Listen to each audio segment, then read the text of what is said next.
I believe that makes a quorum, so I am going to call the meeting to order at 7:07.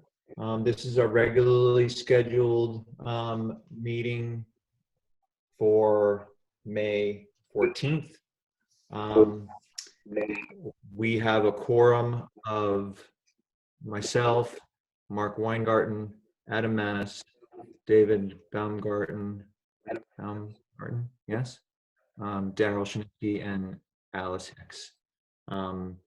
At this point, I will elevate David to voting status as an alternate. Again,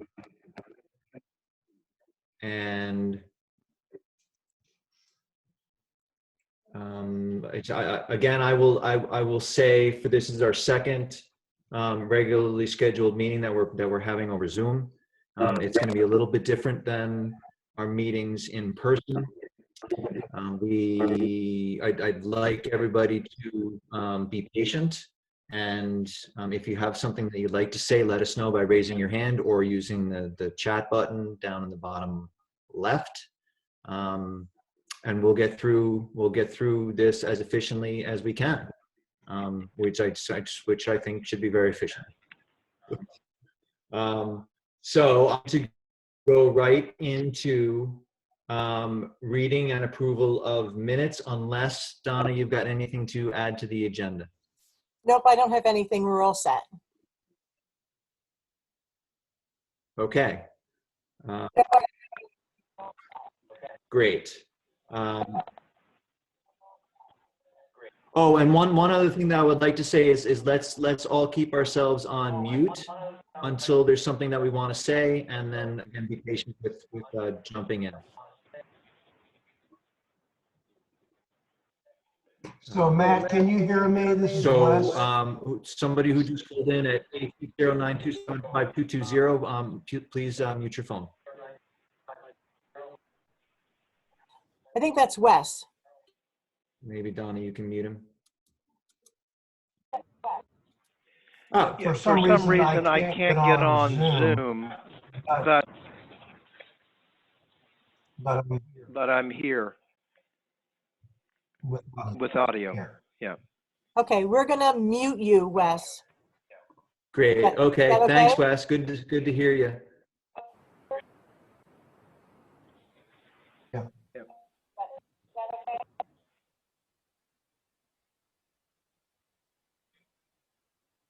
Okay, I think we're good. Okay, I'm moving on to the reading and the approval of the minutes of the regular meeting minutes of March 12th, 2020. I've read them. I don't have any comments. If there's no comments, I would look for a motion to approve the minutes as written.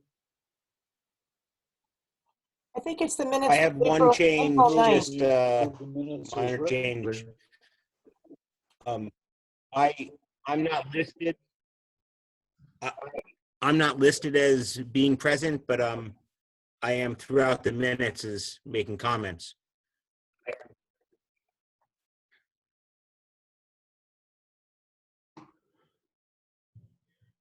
Am I frozen? So I would suggest we make the change to add Adam to the list of attendees, yeah, because he was definitely there.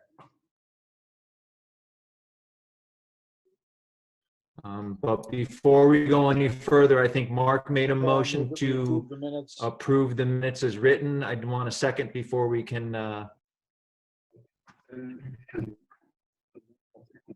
And I amend my motion. Yeah, we've got some poor bandwidth, I think. To approve the minutes as amended. I was just saying I amend my motion to approve the minutes as amended to include Adam's participation.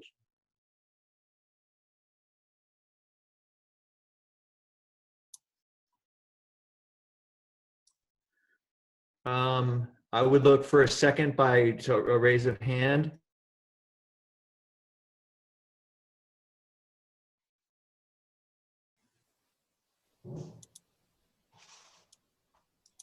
Adam is second. I'll second. Okay, that's a second by Adam.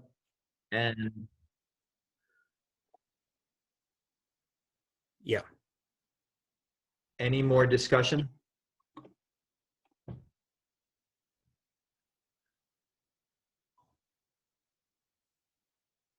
So let's vote, and let's use a hand vote. All those in favor? Aye. Aye. I, Aye. Motion carries. I'm going to move on to public communications. Is there anybody who has business before the commission tonight who is not on the agenda? Signify by raising your hand or give me a thumbs up sign on the Zoom application.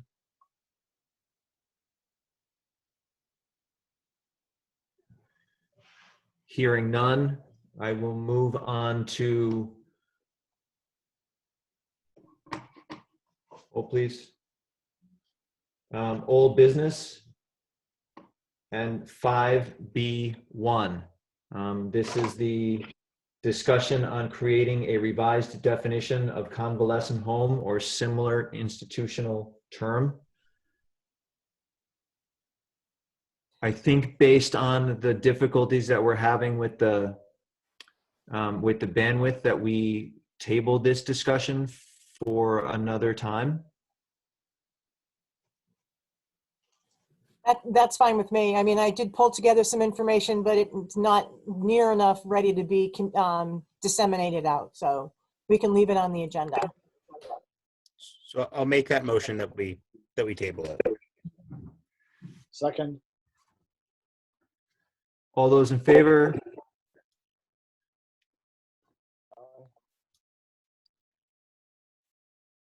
Motion carries.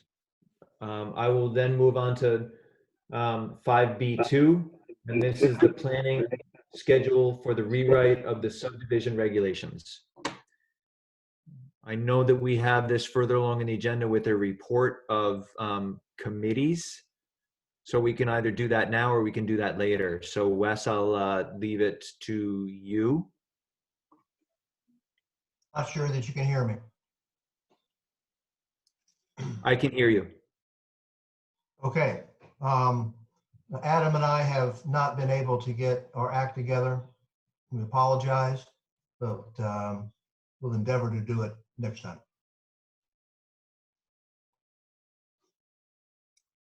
Okay. So then I would move on to new business. Do you want to table that? Item 6A1. Do you want to table it? Till Yes, next month? okay. I'll make a motion that we table that till next month. Second. That's Adam and Daryl. All those in favor?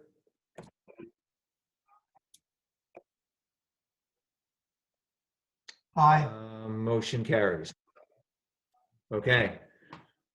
Thanks, everybody. All right, so now 6A1, application numbers 13-20SP and 14-20C. Arthur H. Howland and Associates PC for Jeffrey Smith and Jamie Levitt, 85 Fuller Mountain Road, map 2, block 7, lot 6. Construction of 3-bedroom accessory dwelling unit and associated site work. Application information was provided at the April meeting. I talked to Darlene about the reading of the notice of public hearing. She said that we could acknowledge the fact that we have done a public hearing and that public hearing was posted on the town's website, and that should sufficiently satisfy any of the statutory requirements for this public hearing. And now I'll leave it to Paul Zemansky. Donna, we should officially open the public hearing, yes? Yeah. I'm sorry, yeah, 7:15. Okay, good. All right, Paul, you're up. Hi, good evening. For the record, Paul Semansky, professional engineer with our Howland Associates, representing the applicant, Ms. Levitt and Mr. Smith. Subject property is located at 85 Fuller Mountain Road. The proposal is for the construction of an accessory dwelling.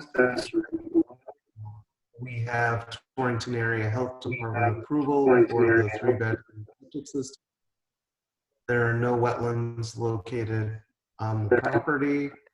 It is located at a distance from the roadway, compliant with all setbacks.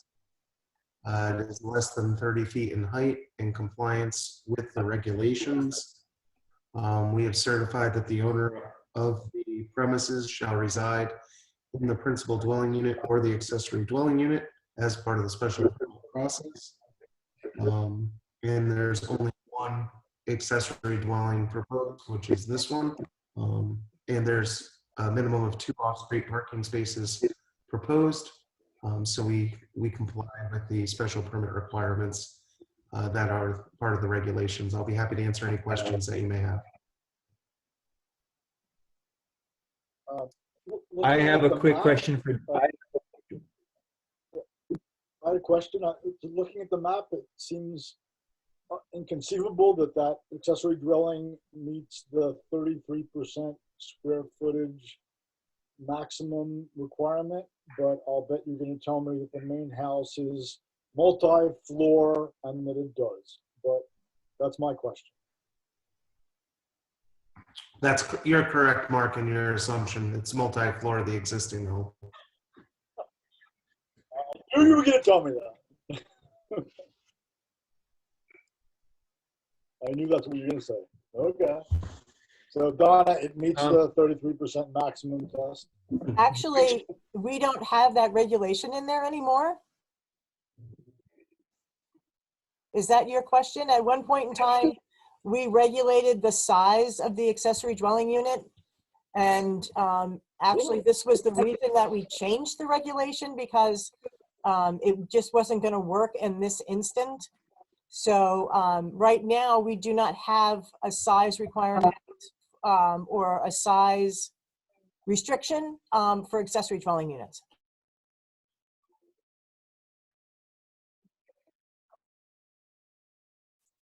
Okay. But it's close I to looked that. in my reg book and it's still there, so I'm surprised that I didn't know it was deleted.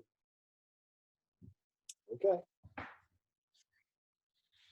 Yeah, we took that out in February. I think we had the discussion in January, and the approval was in February. yes, and the current regulations are dated February 16, 2020. So there was a series of regulation changes that we made right around the time that we eliminated the convalescent home in the rural district. Donna, was there a staff report about this? Is there anything in particular that you feel that we should know about this project? No, nothing at all. I mean, it's, it's built on it's a slab on grade. It doesn't have, I don't think it doesn't look like it to me anyway. It doesn't even have a garage. It's just a 3-bedroom accessory dwelling unit. Once they get ready to start, we'll have to get a driveway permit for it. And a 911 number, which can be accessed through the tax collector. But I don't see anything disturbing or upsetting about it. I think it's fine. Torrington Area Health has approved the septic, and Yes, they have. I have their approval. It's all in line. Donna, with the Torrington application. Area.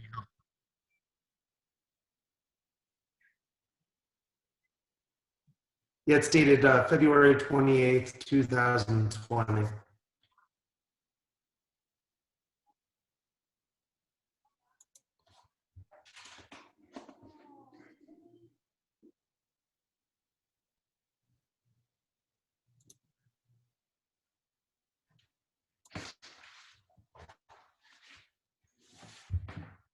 Are we okay, Matt? Don, I was looking through the regulations this afternoon, and I thought I saw um, a minimum setback from the front yard of 1,000 feet. 1,000? Why? So I started to say that I want to be sure that we meet the minimum front yard setback.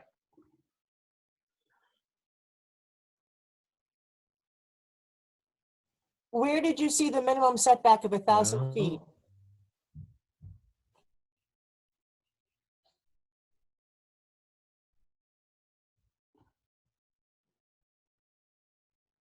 I'm looking for it now, Donna.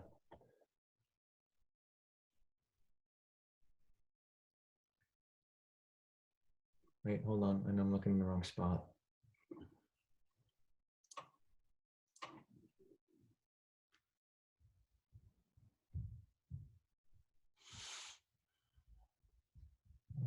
Residential 39.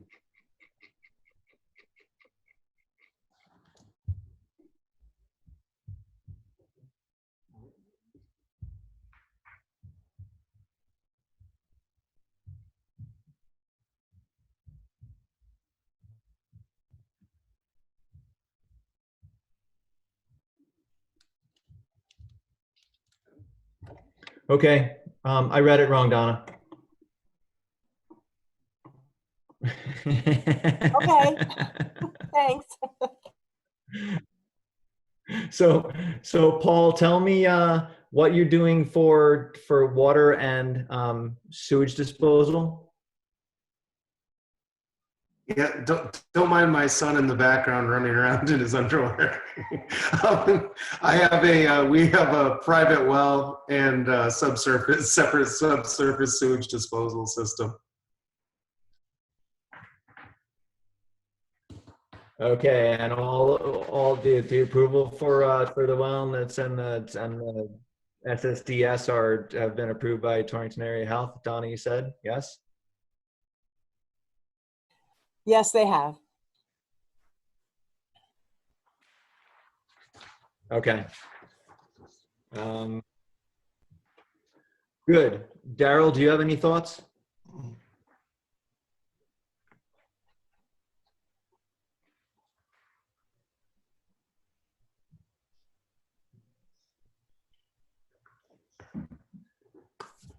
I'm good.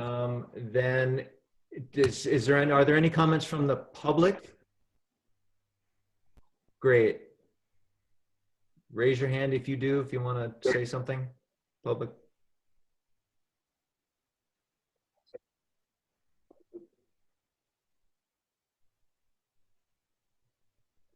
Okay, then I would look for a motion to close the public hearing. Okay, then I would look for a motion.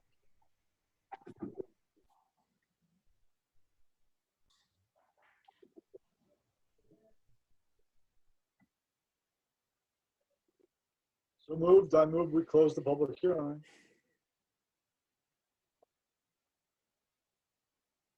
I'll Second. second.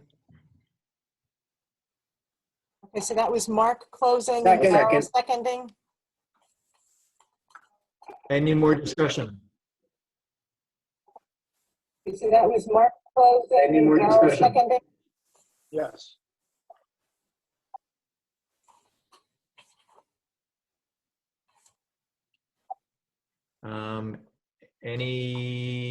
Okay, so all those in favor Um, signify by raising your hand and saying Okay, aye. so all those.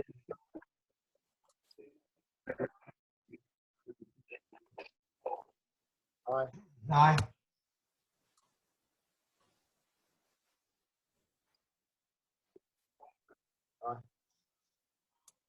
Aye. Aye. I'm going to call that motion carries.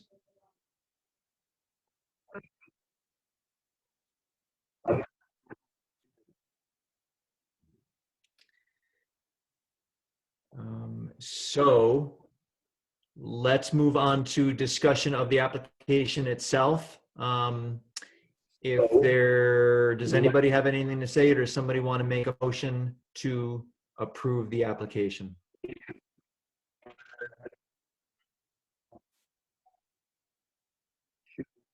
Approve. I'll make a motion that we approve the I'll move application. that we approve the application.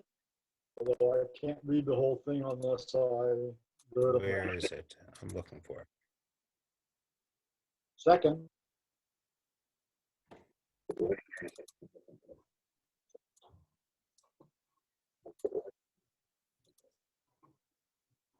So did I approve that, or did Mark approve it?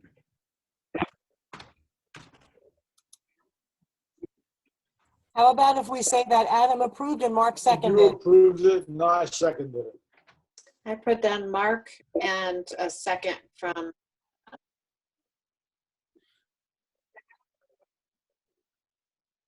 Okay, so should I read that I'm approving application number 13-20SP and 14-20C, Arthur Howland and Associates PC for Jeffrey Smith and Jamie Levitt, 85 Coconut Road.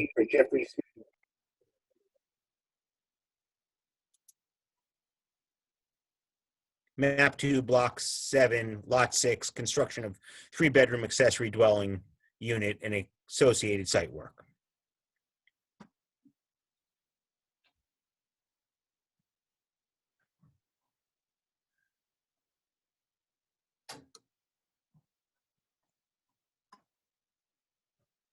Oh, is that the wrong one?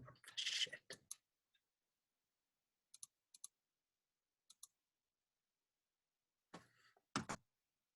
I'll second if I need to. Yeah, we've got Adam moved, Mark seconded. If there's no discussion, then I'll move to a vote.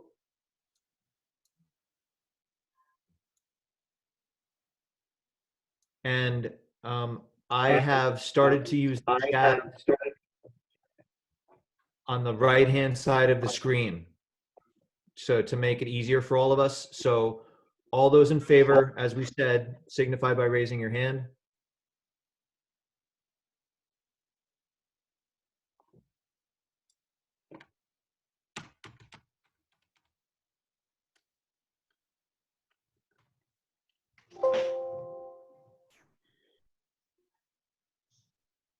Okay. Motion carries.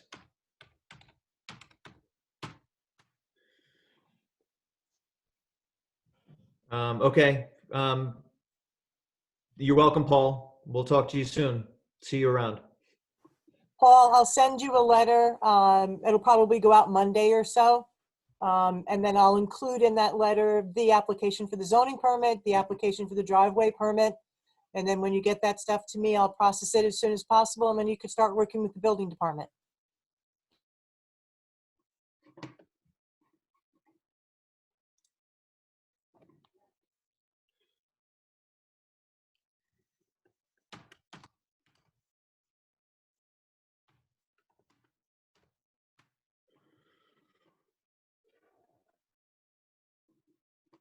So item 6B2, this is the revision to the High Watch special permit application. 6B2 is the modification to 33 Camps Road. We're going to 6A2, sorry. Modification to Camps Road to include an additional day for seasonal tours, tastings, and retail sales. Sorry, yes, 6A2. I need to recuse myself for this as a voting member. Okay, thanks, David.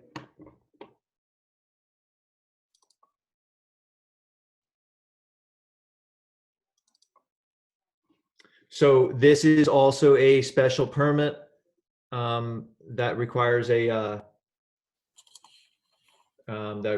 public hearing, and I will read Well, so the Planning and Zoning Commission sent a notice of public hearing regarding this special permit and public hearing. And it is for the modification to application number 14-15 SP, 33 Camps Road LLC, 33 Camps Road, map 17, block 28, lot 30. Modification to include an additional day for seasonal tours, tasting, and retail sales. So I would entertain a motion to enter into, to open the public hearing. I'll make that motion. Second. Okay, so the public hearing is open. Donna, do you want to say a couple of words before we hear from the applicant, if we do? Yeah, just to refresh your memories, when they received their permit, the commission agreed to the hours of operation will be limited to Saturday and 2 other days per week with a closing time of 7 p.m. What they would like to do is actually add a 4th day.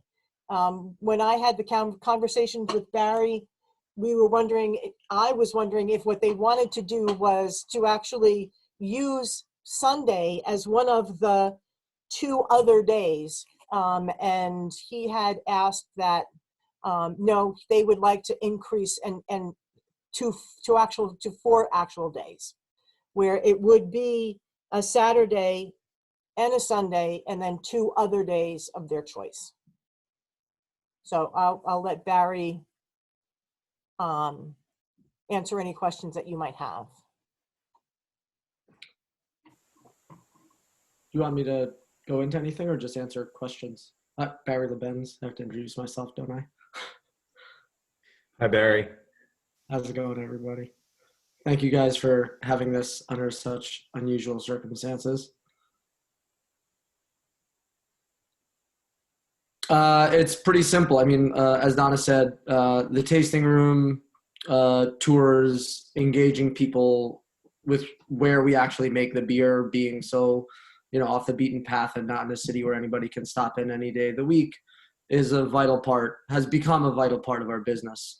We started out without the tasting room and established a wholesale business across the state, which has grown in part due to people being able to come and visit and see the place and, oh wow, it was such a great Saturday, whatever it might be.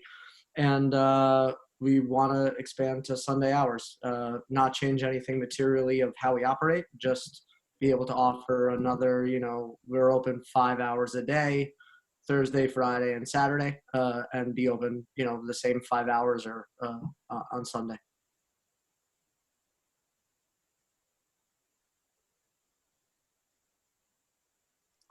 Tell me what those hours are again, Barry. Right now, our hours are Thursday and Friday, 2 to 7, Saturday, 12 to 5.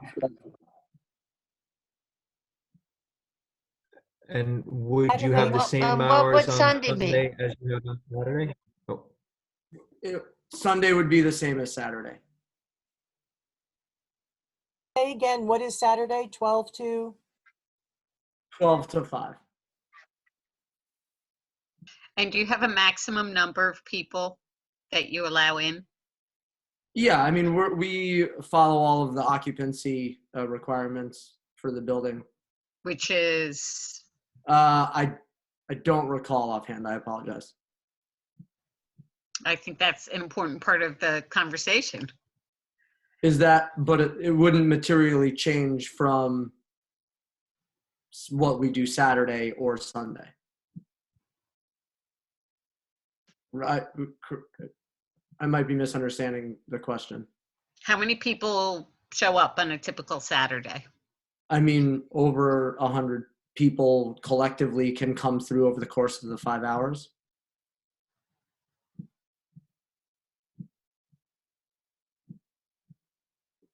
But it's not all at once. One of the things we hope opening Sunday does is also alleviate some of the weekend rush. There are days where it's thankfully busy, and Sunday would hopefully spread that out and make it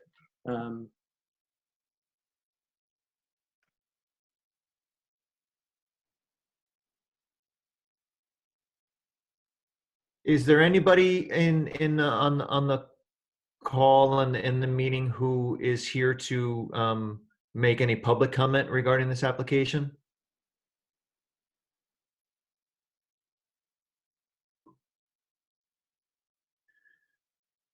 Donna, have you heard any comments or complaints regarding the traffic or the noise levels or any disturbance caused by the brewery? Periodically during the summer, I do hear things. I mean, naturally, right now, we're not hearing anything. But every comment that is ever made, I do refer to Barry, and it's always been handled, or it doesn't seem like it's an issue. I've never gotten any complaints from anybody else. I've not gotten any complaints about speeding. One I did, and it turned out that it was really the people who were using the shortcut of Camps Road to get into the golf course and down to the lake. So it's hard to identify that the people who are speeding are either coming or going into the brewery. And it just seems to coincide with the activity that happens at the lake.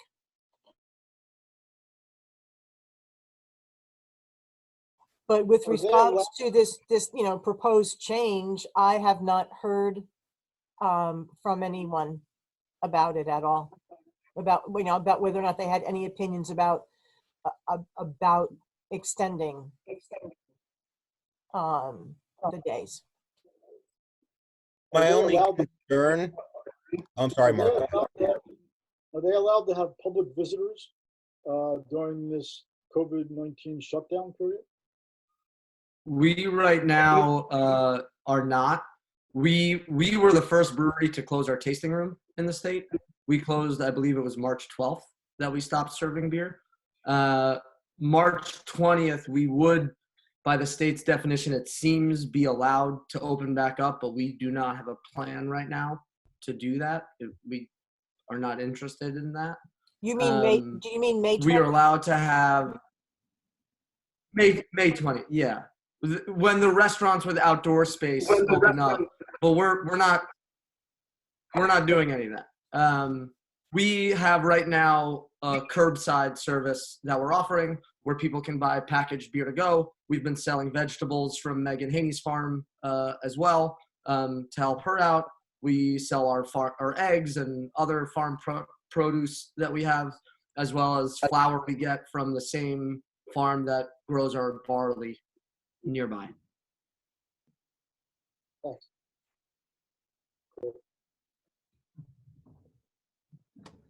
So my only concern, and nobody's complaining, so maybe it's not a concern, but if they have 100 people coming in on some Saturdays, and I know, Barry, the hope is that maybe that alleviates that, but what if that turns into another 100 people coming on Sunday? I'm only just bring this up in concern for the neighbors on the street who I appreciate that. The lake and golf course are open 7 days a week during the summer, so it's not, the street doesn't close down on the way in between the two areas, or, during the summer or on the weekends, a given day.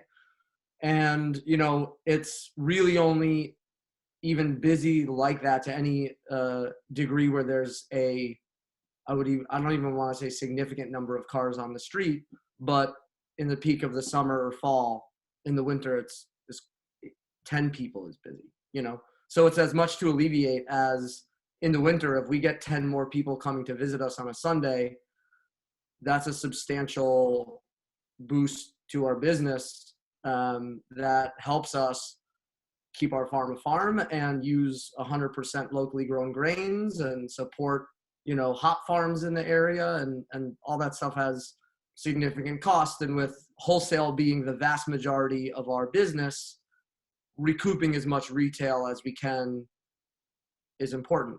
Certainly after, you know, we were looking to do this before the COVID outbreak. And I think with the reality of the impact of the outbreak is retail and is going to be a important profit center margin, to make it a transactional phrase, to our business.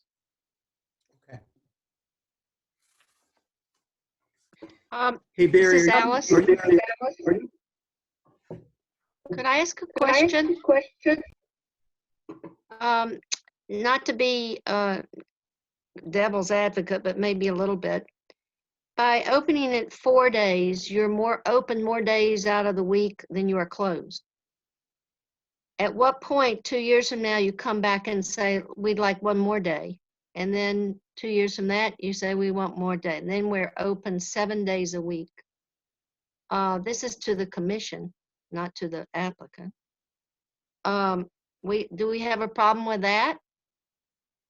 Are we going down a slippery slope to having a commercial business going on 7 days a week in that district?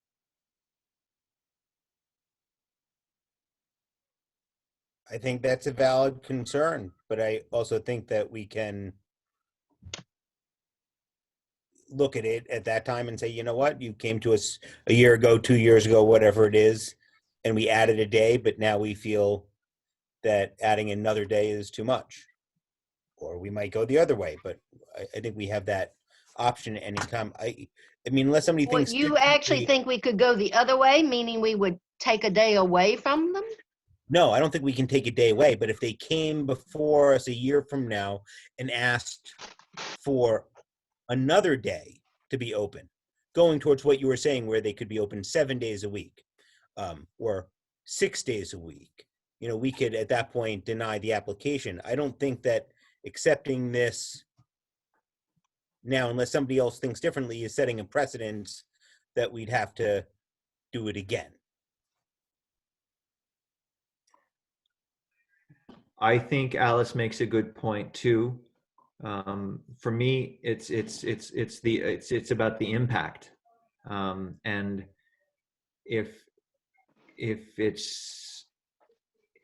the use fits into that space well without impacting the neighbors or the traffic adversely, then I think we make the decision based on the impact. And from what I'm hearing, although I'm hearing it from a very limited pool, is that the impact is small.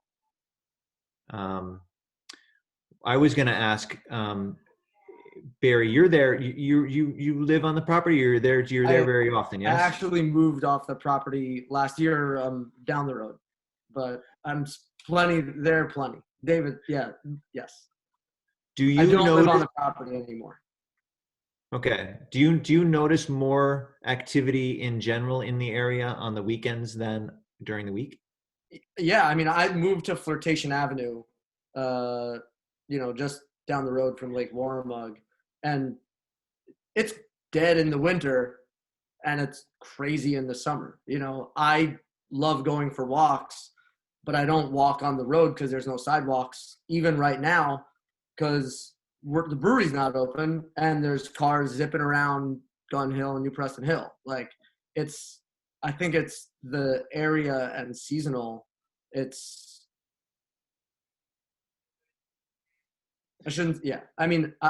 answer your question, yes, I think it's seasonal all over here. Seasonal, but seasonal across all the days of the week, or seasonal increasing on during the weekdays, but more so on the weekends. I mean, I think weekends, you get weekenders coming up here and there's probably more people around. But a Saturday in the winter is quieter than a Thursday. And I don't have any data to answer any of this. It's all anecdotal. But right. That's really all I'm asking is more anecdotally. people, Yeah, I mean, What weekends are happens- busier. Summer. Was there a question? What or happens comment? when, for me, I just, what, can you describe the tour to me? What happens? How long do people stay? So the taste- tour is an adjacent component to the tasting room. On Saturdays, we offer a farm tour where whoever would like to come, it's a free tour, it's family friendly. We walk around, we show them the brewery, we discuss the growing process. I preach about local malt and how we believe in sourcing all of our ingredients from local businesses. We see our pigs and our chickens and how the spent grain from our brewery interacts and is composted and goes into our hop yard where we grow hops and we put it in our beer, you know, and it's a song and dance about how much we love producing beer in a responsible manner and connecting it to agriculture for people.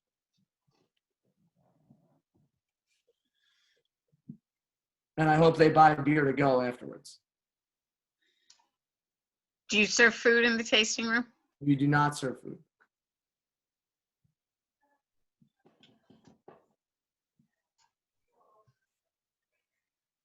We're not materially changing any of the operation that we have approved or have endeared ourselves to our neighbors with for the last 2.5, almost 3 years.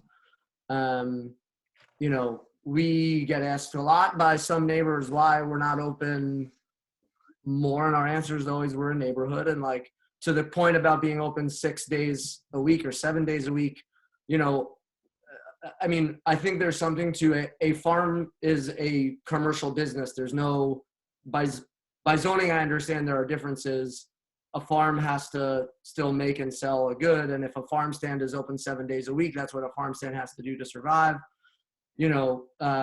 But we as a small business with not a lot of people employ, you know, we employ about 10 people. Everybody has healthcare and, you know, 401k and all of that. So in order to be able to have a small staff, do the things we do, we can't be open and have people there every day. Like, it's not possible for us to balance it, at least, certainly at this time. And, you know, the addition of Sunday would be a very meaningful to our business, is, I think, the major point. And I don't see, having lived there and still living in the neighborhood, I personally don't see it being a major impact on the neighborhood from anything that already goes on. I can certainly say for myself, as someone who does live on the property, that I would be, I would definitely would not want to see any more than 4 days a week of public access. As Barry says, we're a farm, so we're busy and working 7 days a week in that aspect. But having the public run more than that is certainly not something I would want as the neighbor to the property who lives directly adjacent and works there every day.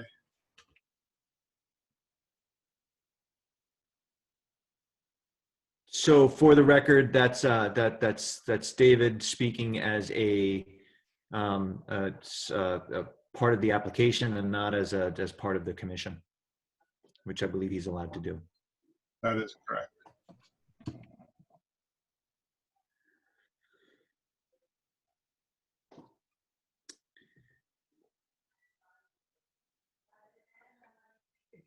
Any other comments? Any other questions from the Tom. commission? Alice or Annie?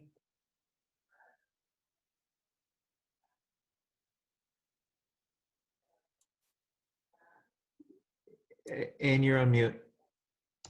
Was I elevated to voting status or no? Hold You could, on, let me count. 1, you 2, could because David recused himself. 3, 4, 5, 6.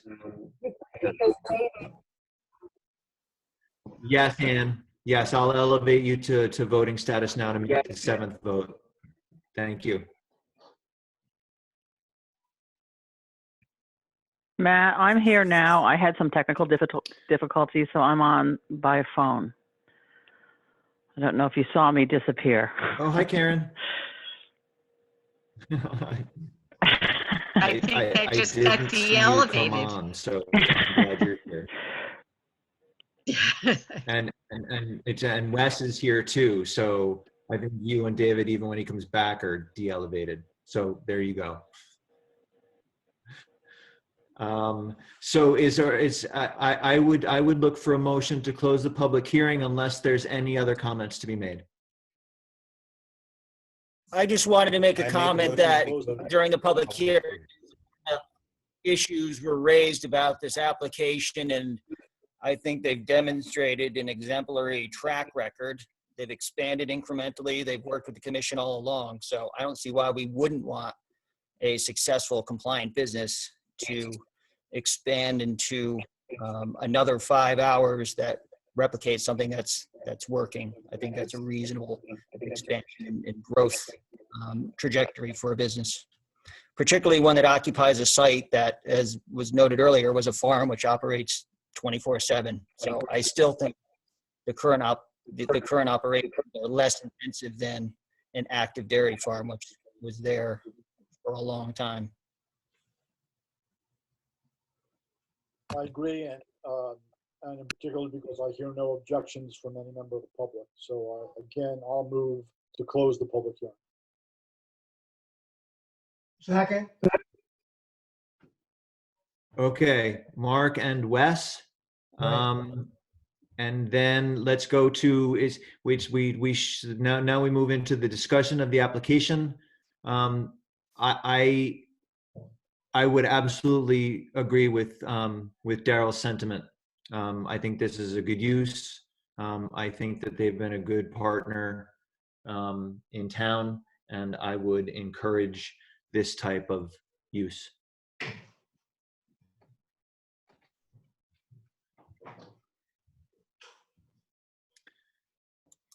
So then, I'm sorry, I'll make a motion that we accept the modification to application 43-15 SP 33 Camp Road, map 17, block 28, lot 30, to include an additional day for seasonal tours, tastings, and retail sales. Second. any further discussion? All those in favor signify by raising your hand, or Karen and Wes, you can just say aye. Aye. Okay, motion carries. Thank you, everybody. Thanks, Thank Barry. you, guys. Enjoy your night and stay safe.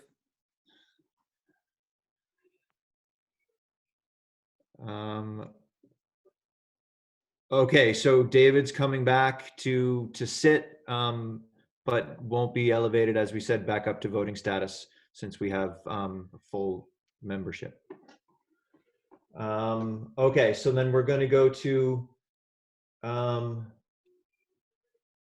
agenda item 6B1, which is the modification to application number 74-17C, Hiram Williams for Kent Center LLC, 10 North Main Street, alterations to existing building and change of use from residential commercial to commercial, map 19, block 42, lot 29. Modification to include new configuration of the required second means of egress from the existing gallery, installation of 2 accessibility ramps, outdoor terrace associated with the retail space at the southeast corner of the new addition, creation of 1 service yard to the house, required mechanical systems, relocation of 3 parking spaces, and respective changes to the approved planting plan. So Donna, I will ask you to give us whatever information you have, and then we can ask the applicant to tell us what they're thinking.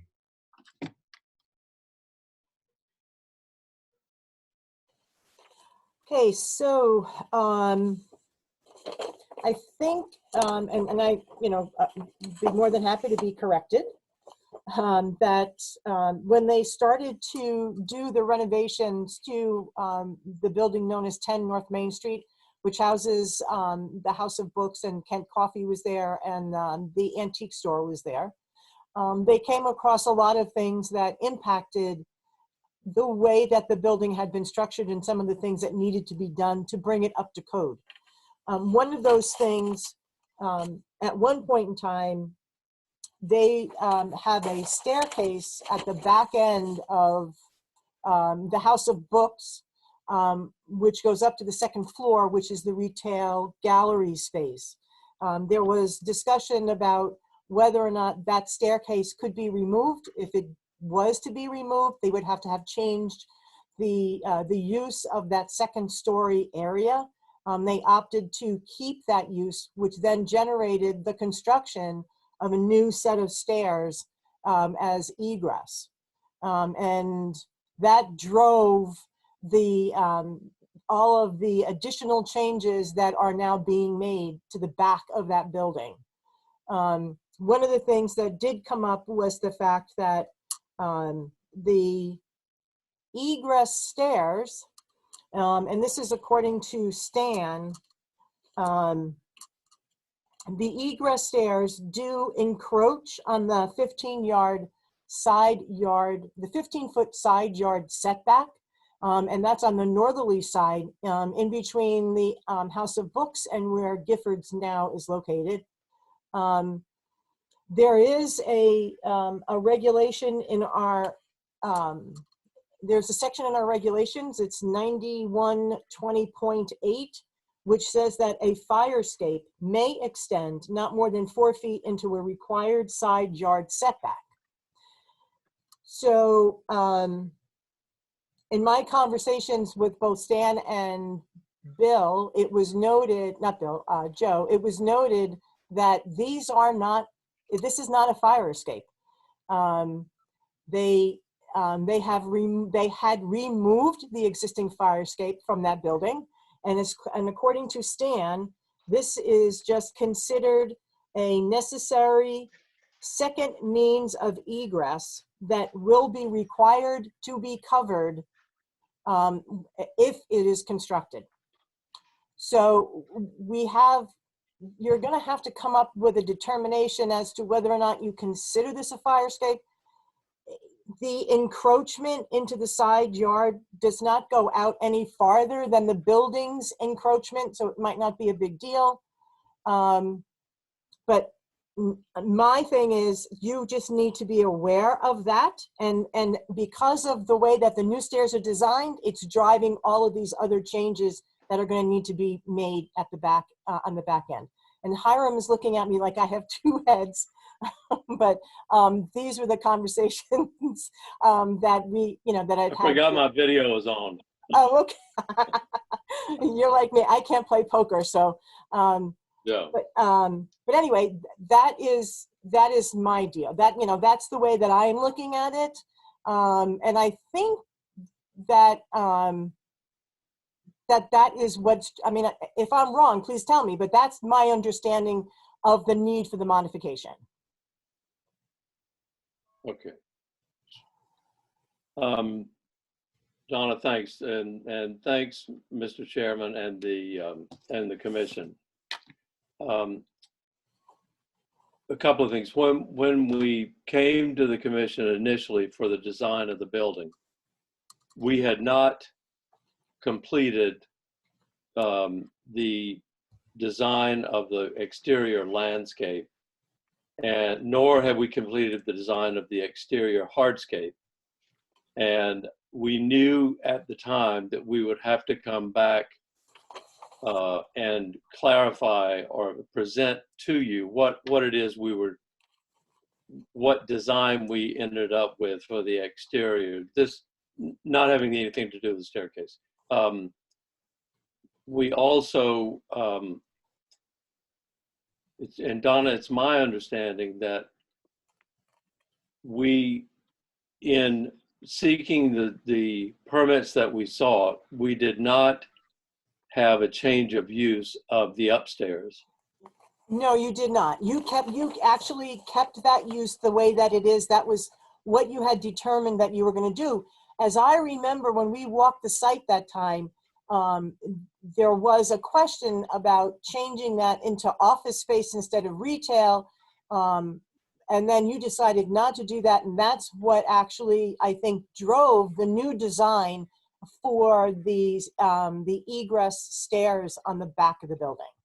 That's Right. the way that I saw it. So your building went from commercial, residential, which was what it was when you purchased it, because the apartment that was on the second floor above the coffee shop. Right. And then it changed back to just commercial, and then the gallery is considered commercial on the second floor above the house above. Right. I could stand corrected, but I think that under the current occupancy permit for upstairs, we were not required to have a second means of egress. I think it was under a certain number, and the square footage of that space had to be under a certain amount of square feet. But be that as it may, we decided fairly early into the process that, strictly from a safety point of view, it made all the sense to put a second means of egress on the rear of the building. And thus the staircase that we've designed. And just another comment, we've also tried our best to incorporate all of the utilities, the exterior utilities, the HVAC, the waste disposal, etc., into an enclosed courtyard.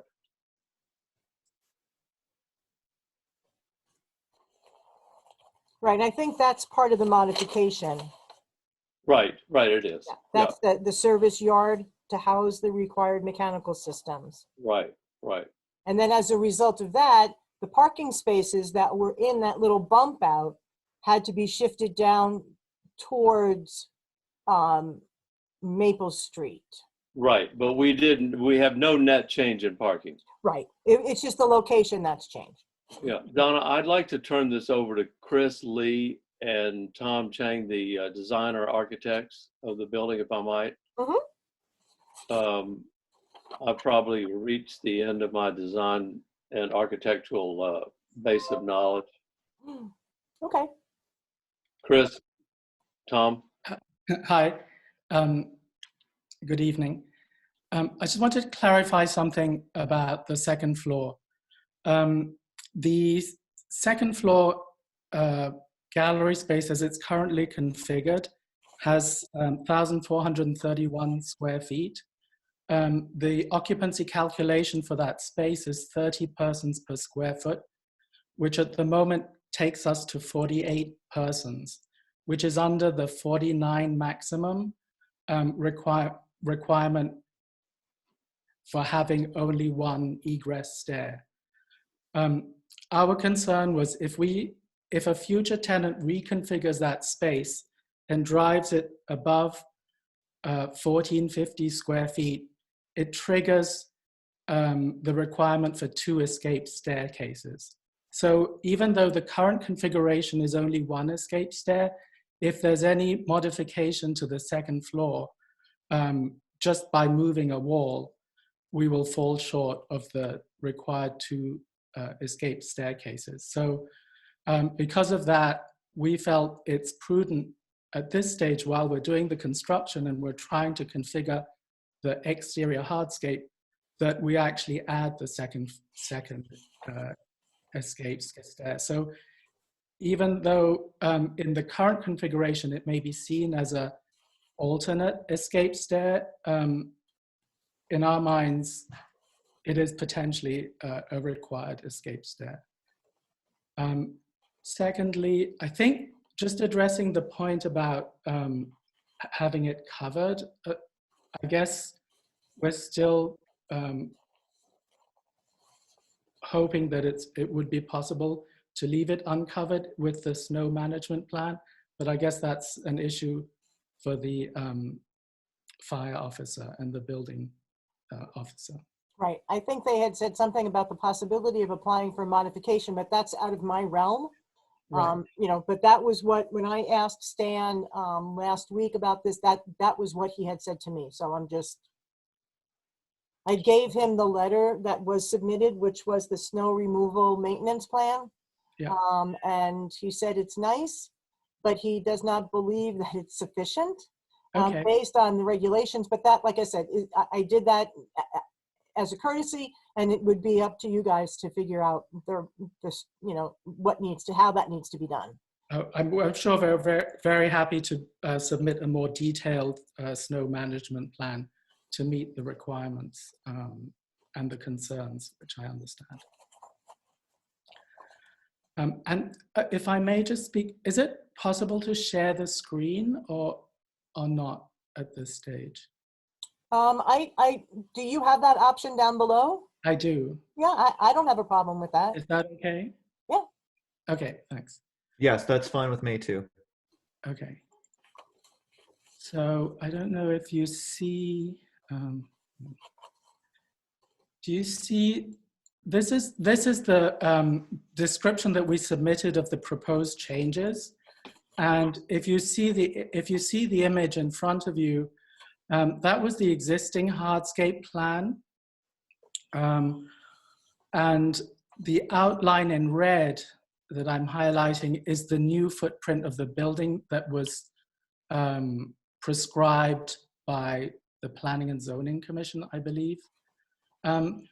If you look at this hardscape plan, then the existing staircase is here, which was completely uncompliant because it was very steep and structurally unsound. It has no allowance for accessible ramps to either of the buildings. And the House of Books is currently 3 steps above grade. So that's quite a height that we have to negotiate with the ramp. Also, this plan has absolutely minimal provision for a service yard for either refuse or for mechanical equipment, which, since we're doing a renovation, there will be more equipment required. I don't know if Hiram, we're allowed to say what use the 10 North Main addition is going to be used for. But well, I mean, it's the same as it is zoned for now. It's a cafe. So with that, and with the new requirements for cafes, you know, the required mechanical equipment will be substantial. And that's why in the new plan, which I'm scrolling to here, and I zoom in on, we've allowed a more generous service yard just so that we can keep the rest of the space very clean and landscaped and accommodate the ramps. And that was why we had to, we felt we had to move the parking.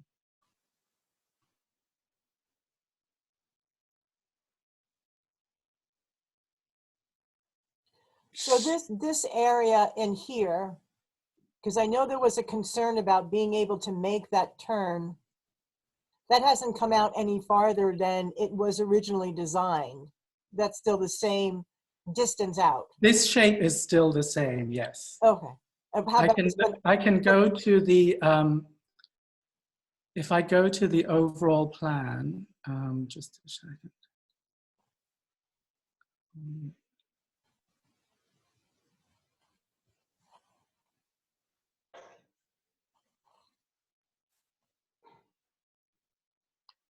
Okay, I'm going to go to, yeah, this plan.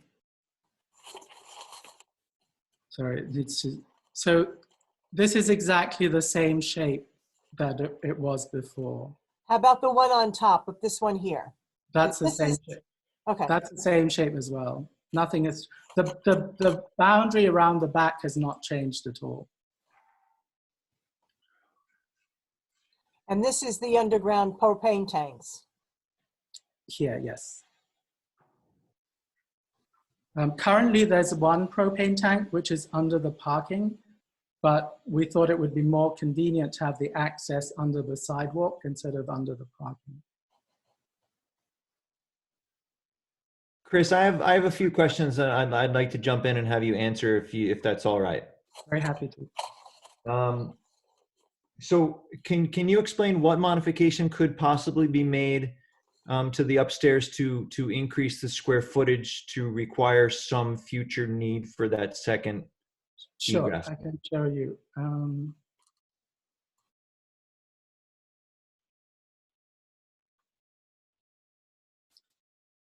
So this is the overall plan. This is the interior staircase which comes up. We have a big storage area here. If that storage area were reconfigured in any way, we would go above the maximum occupancy load for one escape stair. Okay. And maybe this actually, I'll ask this question later because I don't think it's for you. I think I've answered the question. I think you have, but there's no way to provide that stair in somewhat of the same configuration as the older stair and still bring it up to code without having to have I'll call it a double wide or a double riser stair. Well, I mean, the existing stair had a rise of 11 inches and a tread of 8 inches. And the code is 11-inch tread and 7-inch riser. So it was almost double the steepness that is allowed. Yeah, I understand that you would have had to bring it up to code, but there's no way that you can make it so that it's a single wide stair with a landing in the middle that starts at that door and goes straight out. No, I'll show you. There's doors back there, right? There's a couple there's a door that it would basically go straight past across the whole building and land at the next, would land past the House of Books. Yes, my question really is, have you explored moving those doors?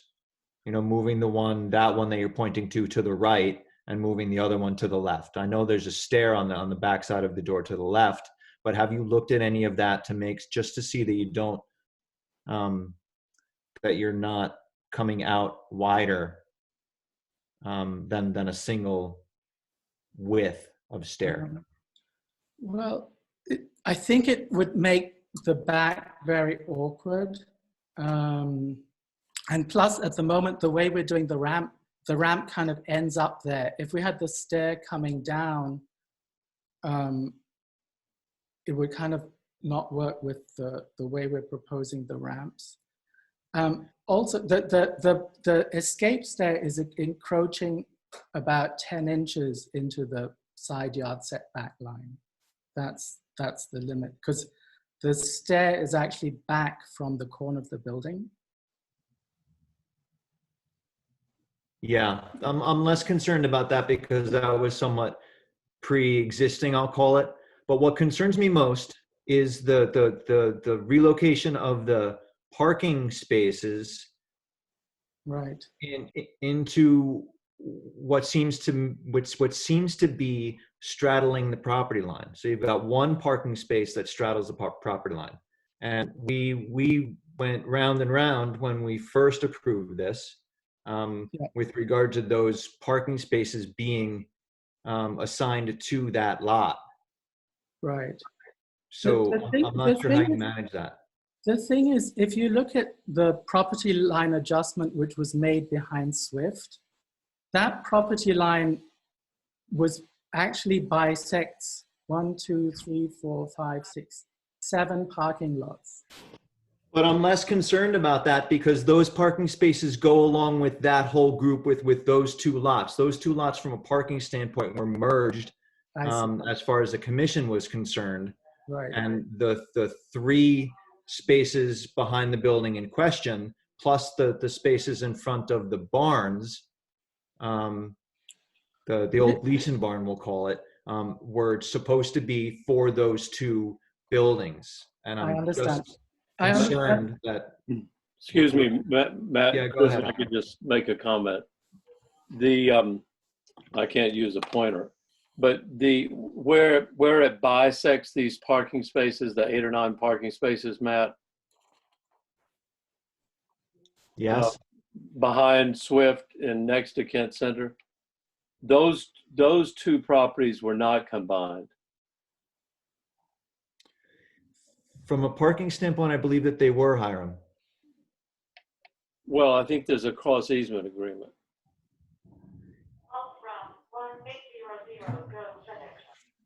Can I ask if you would consider a lot line adjustment? I mean, if you look at, I don't know if you can see my screen, but it would just be a movement of this boundary slightly to the east, or even coming from that corner here.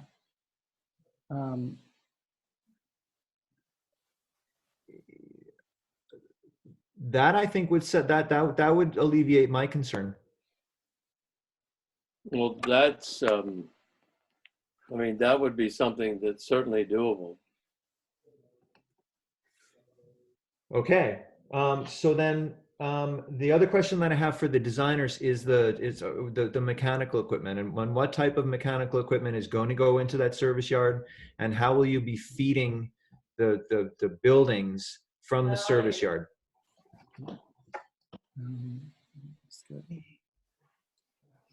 So what we're looking, the proposed tenant for the addition, they're designing their own mechanical system, but because it's a kitchen space,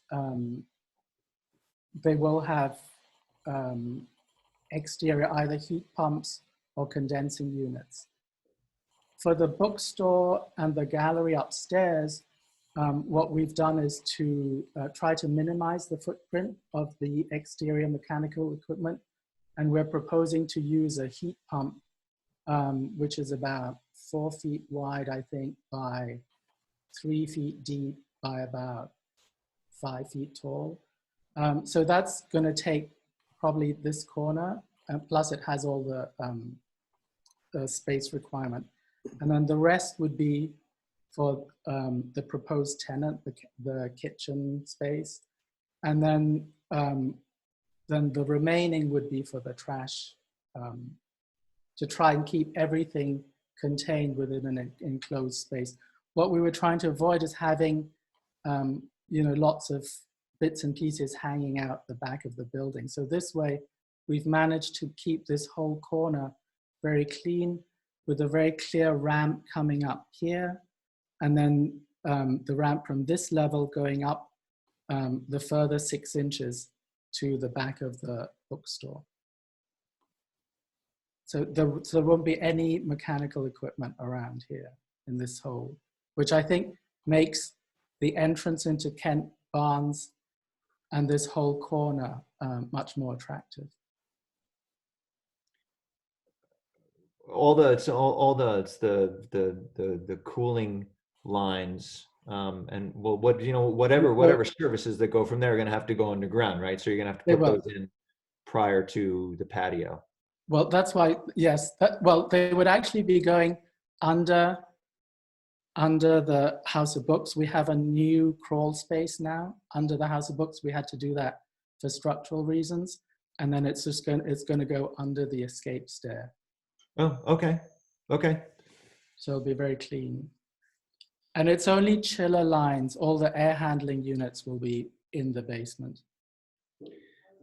And Donna, they have to go to Architecture Review Board? Yeah. Okay.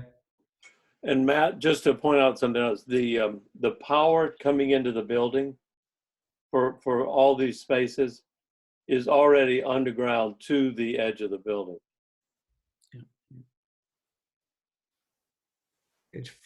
Remind me, is that where are the meters down on the corner of that building, or is it the building further south? No, the meters are actually behind the red barn.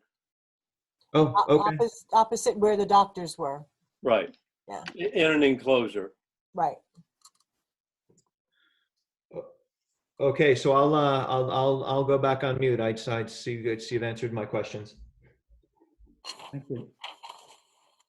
I had a question. I think you said that the second egress stairs are not fire stairs. I take it that means they're not compliant with fire stair code. Because the second floor is one person short of the requirement that you have code compliant fire stairs. And the existing egress, which I've walked many times, if there were a fire and 49 people in that gallery, they would die before they got down those stairs.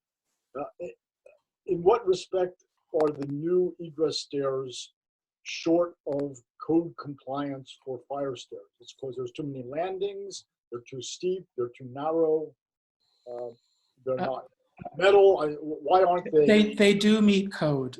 The only item under debate is whether it has a roof or not. But in other instances, the building department has accepted exterior stairs without a roof if they have an acceptable snow management plan. But in terms of the tread, riser, construction, everything else, these fire stairs do meet code. We have checked this with a code consultant. And also the interior stairs have been, sorry, the interior stairs have been rebuilt to meet code. So they are not as steep as they used to be? No. Completely different. I see. Okay, thanks. Those were built for a building code. Thank you. I mean, just both stairs are designed to be fire egress stairs. That's correct.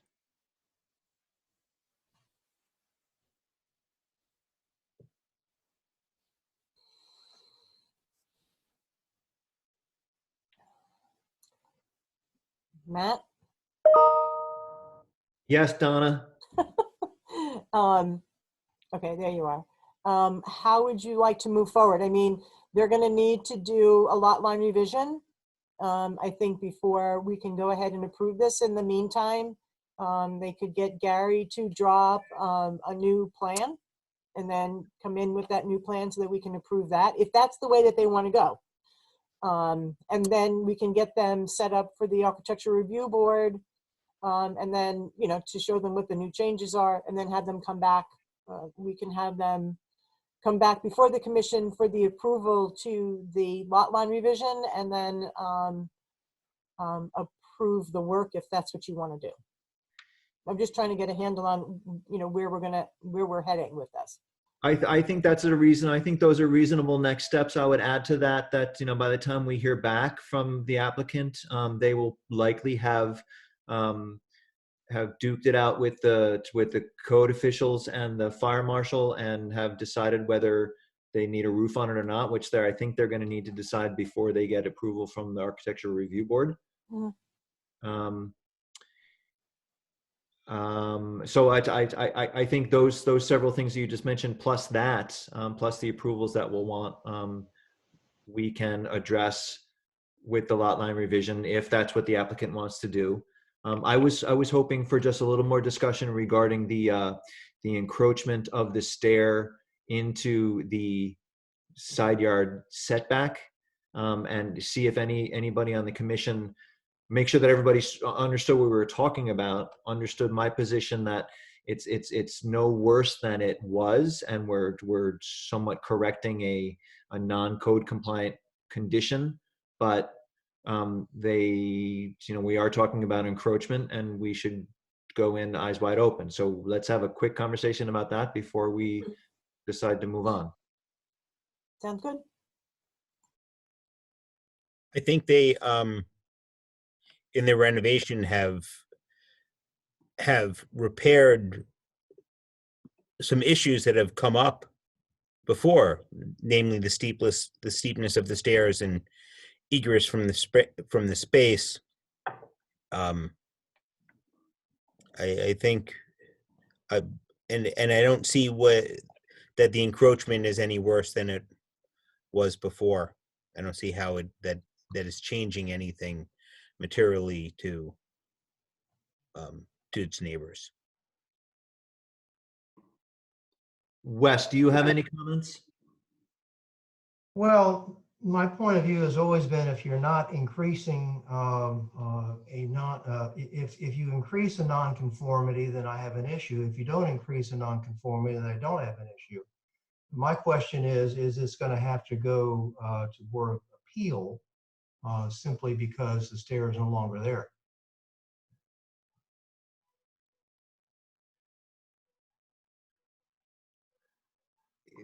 Don't they have a certain amount of time to replace something in kind? No, but the plan was approved without the stairs. Okay. No.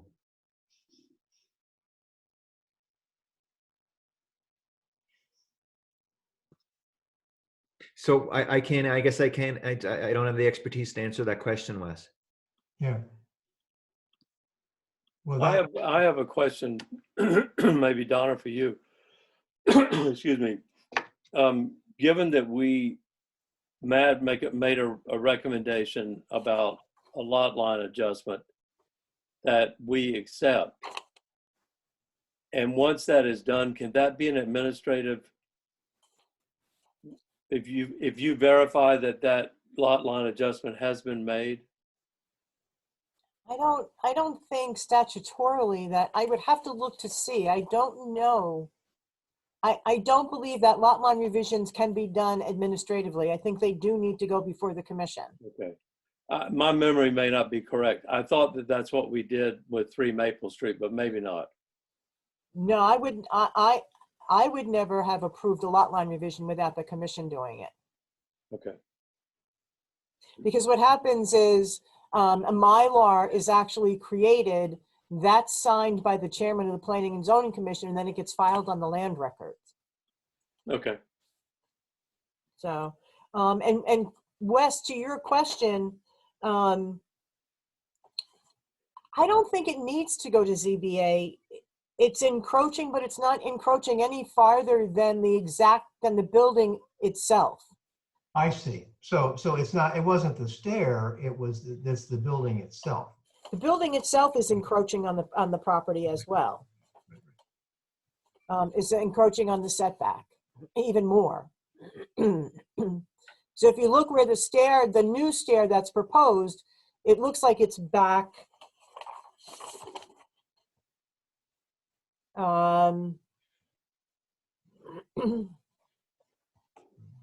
The building looks to me like it's encroaching on the setback probably a foot more than the stairs would. Would you think that's right, Chris? That's correct. That's correct. And Chris, you said that the encroachment of the stair was a matter of inches? About 10 inches. Yeah. I think Gary Hock has submitted a drawing showing that. Let me see. Yeah, I have that in front of me now.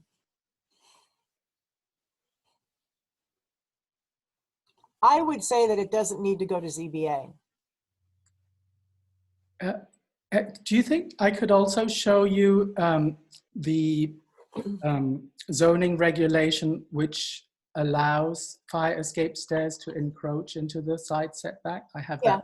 Yeah, that's 9120.8. Right. But the building official has already made the determination that this should not be considered a fire escape, right? Okay. Okay. Yeah. I think we have to take the advice of the fire marshal and the building official. I understand. Okay. Yeah, he said that at one point in time, there was an actual fire escape on that building, which they had removed. And this is not a fire escape. This is merely the required second means of egress. I see. What is the difference? You mean it was removed long before we bought the building? Yes. Yeah. Yes. Matt, earlier in the conversation, someone mentioned the turning radius or the movement of cars at that corner coming around between the building and Giffords. I'm sorry, what was obviously the conclusion is there's no ramifications because of these steps. So there be any trouble with cars turning there? I believe that the response, Alice, was that there's no change to those turning radiuses or Okay. the configuration of those corners. Okay. Shifting the parking within that space. Okay, thank you. The curb footprint remains the same, Alice. Okay. Okay, so then to reiterate what where Donna wanted us to go a few minutes ago, we would look for a motion to table this discussion or continue the discussion to the next regularly scheduled meeting, at which point we will get some additional information from the applicant regarding the lot line revision and the determination from the building official and the fire marshal regarding the covering or not of the stair, and a discussion with a determination by the ARB. Do I have that all? Is that okay? So I make that motion that we continue this discussion. Just a quick question before they go through all that. From a zoning standpoint, though, we don't have an issue with the new plan, correct? I mean, I think it's a vastly improved plan. If they do the lot line revision to take care of the main objection, which is the parking lot being divided, are we in general consensus that we are going to be in favor of it?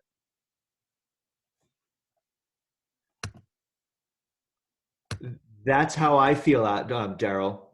Yes. Yep, agree. As I see it now, it looks good. Okay, so there's a motion on the table. I'll take a second. Second. Okay, we'll use Alice this time.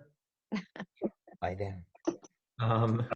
And so as I said, I agree with Daryl. I think this plan is good. I think that we want to be sure that we pay attention to the landscaping, which I think looks right. The ARB is going to be looking at plant types. But no, I think what this group has done with this property is an improvement to downtown, and as long as they keep playing by the rules, Hiram, I feel happy. Thank you. The only thing that I need are parking lines. Yeah. So I can count your parking spaces, so I can give you your certificate of compliance. Okay. Thanks. I'll mark off the parking spaces. Okay. Okay, so any more discussion? All in favor signify by raising your hand. Aye. And motion carries. Okay, thanks everybody. Thank you. Thank you very much. Thank you. So then for the balance of the commission, let's move on to 6B2. So I'm going to need to recuse myself on this, and we'll probably leave the meeting. This is Wes. Okay. Okay, Wes. Yeah. Okay, Wes. All right.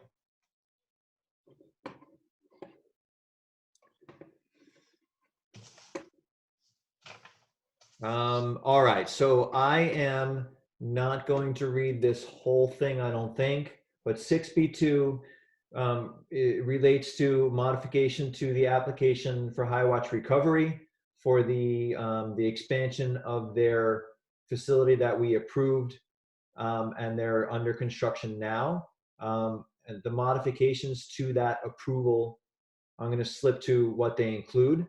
They include the construction of exterior staircase, proposed future metal gazebo, creation of 3 additional detox therapy group session rooms, creation of 5 additional office spaces, creation of therapy group session rooms, creation of elevated walkway from second floor of detox building, associated roof line adjustments due to creation of additional office spaces, removal of 2-tiered wall system, removal of connecting sidewalk at the northeast corner of the pharmacy, slight site alterations due to an additional egress stair, new exterior walk-in cooler and freezer, and reduction of parking spaces. I would stipulate that even though I didn't read the entire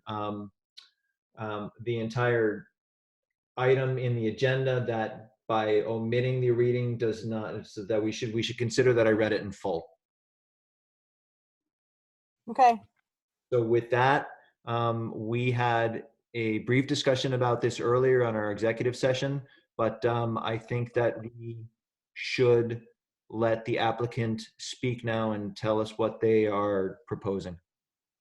I'm recusing myself since I recused myself for the original application, so tuning out. Okay. Okay, fine. So then hold on, before we start, then I have to rejigger the voting, right? So that means that that Anne and David both are elevated to voting status for this this discussion.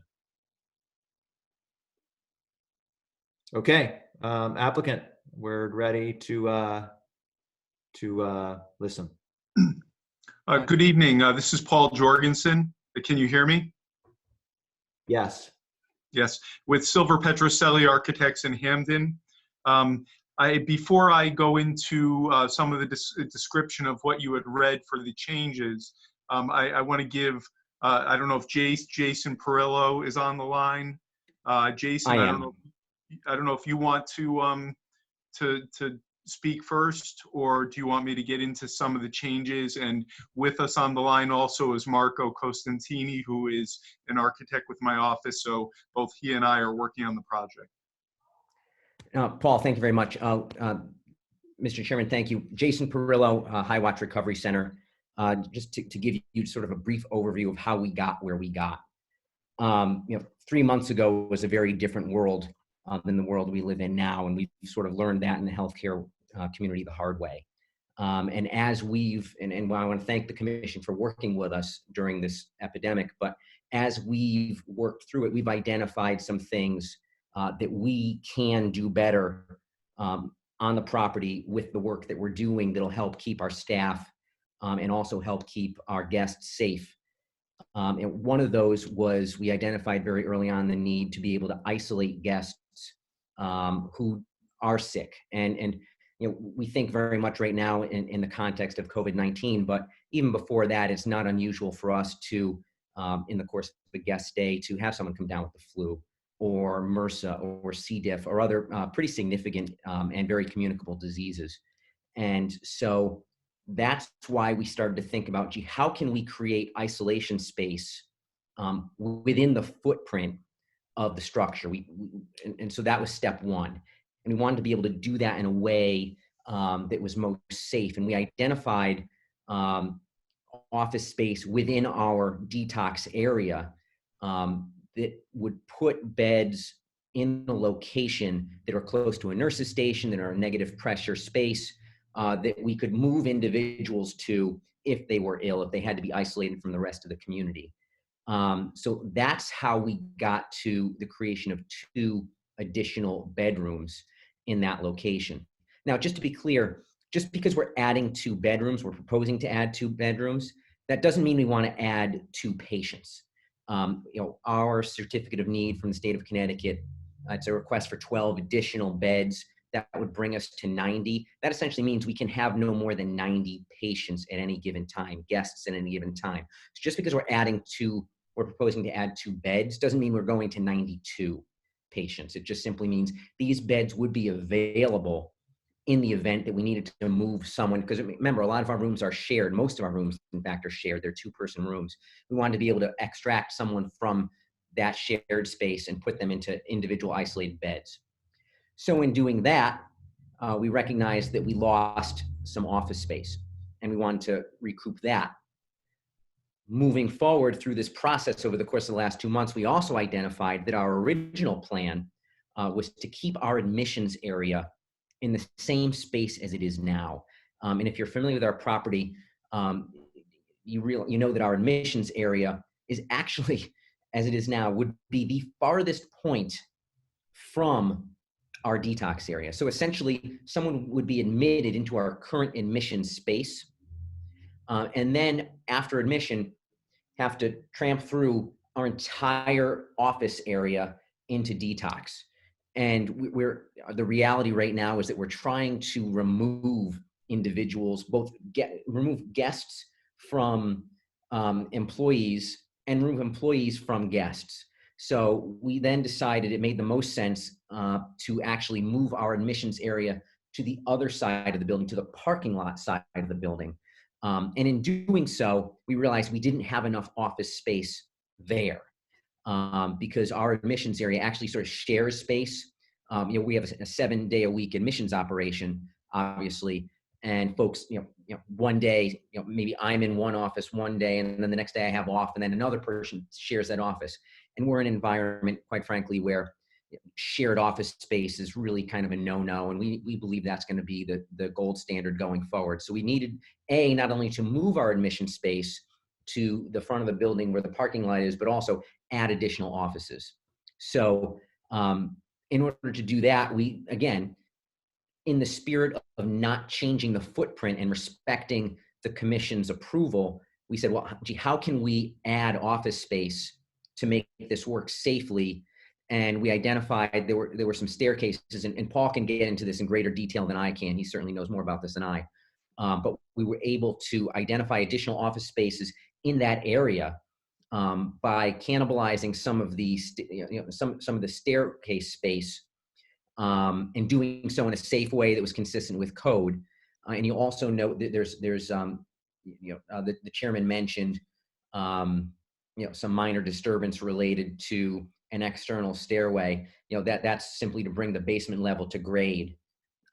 It's not visible, essentially not visible. But that was something we needed to do in order to keep things safe, but also to provide for that additional office space in that front area of the building, adjacent to that front parking lot. In addition to that, we were able to identify office space, which essentially was dead space prior, above our detox area.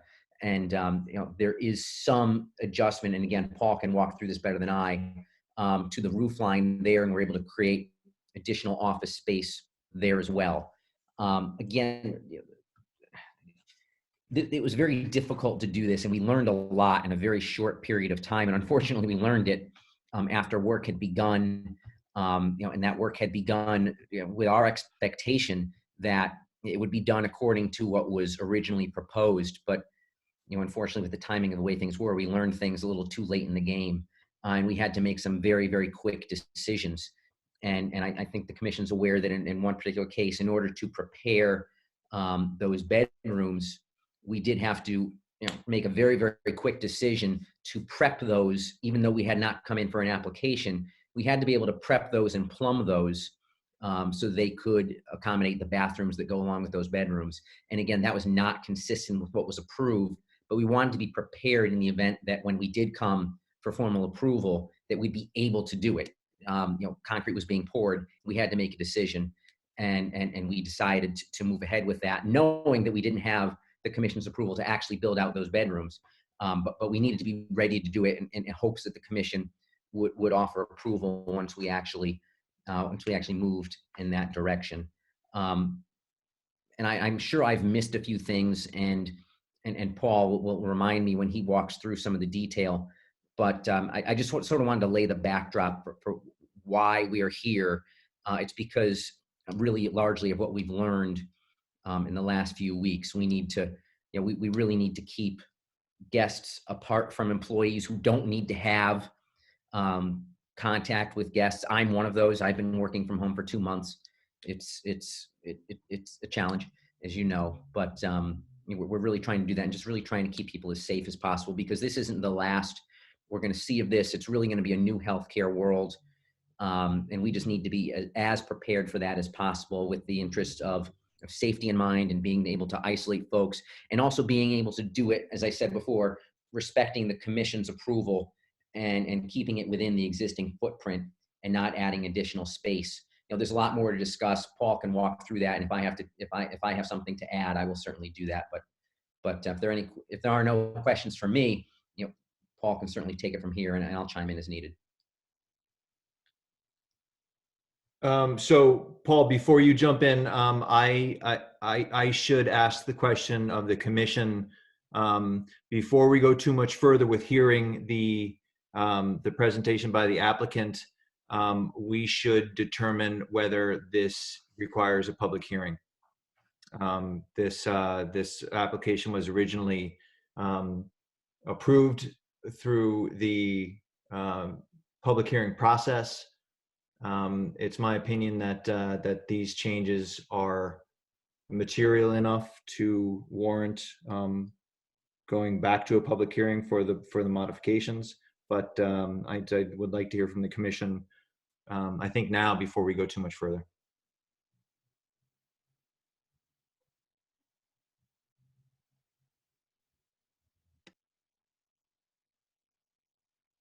Matt, can you hear me? It's Karen Casey.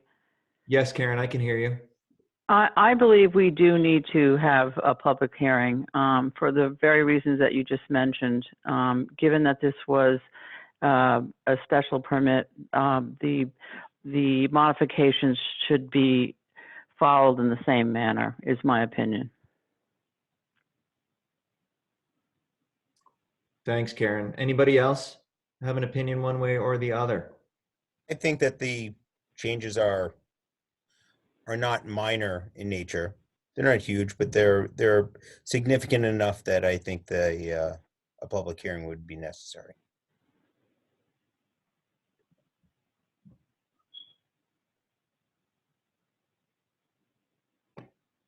Thanks, Adam.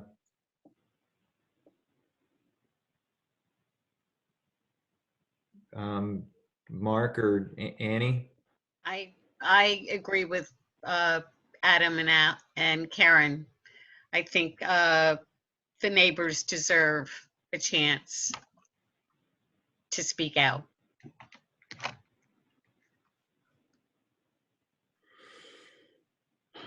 I agree with that. There was a lot of opposition, which we listened to very carefully.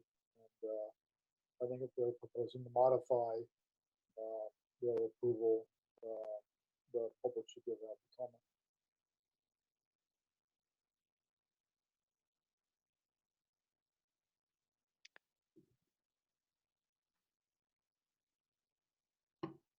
Do you want me to say whether I agree that it should go to a public hearing? I am not an expert, but I don't think these are minor modifications. Yeah, for me, reconfiguration of interior space is on the one hand something that I think is minor in nature, but the reconfiguration of the interior space, which cascades to a reconfiguration of the facade, of the exterior elevations, Right. and the additional foundation and slab on grade outside of the original footprint is that drives it into a different realm. So Donna, what should we do? Should we vote on whether this should go to public hearing, or is that significant? Have we said enough and we should just talk about what we're going to want from the applicant during the public hearing? I think the motion should be to ask me to schedule a public hearing. Whether that be in June or July, that would be entirely up to you guys to decide.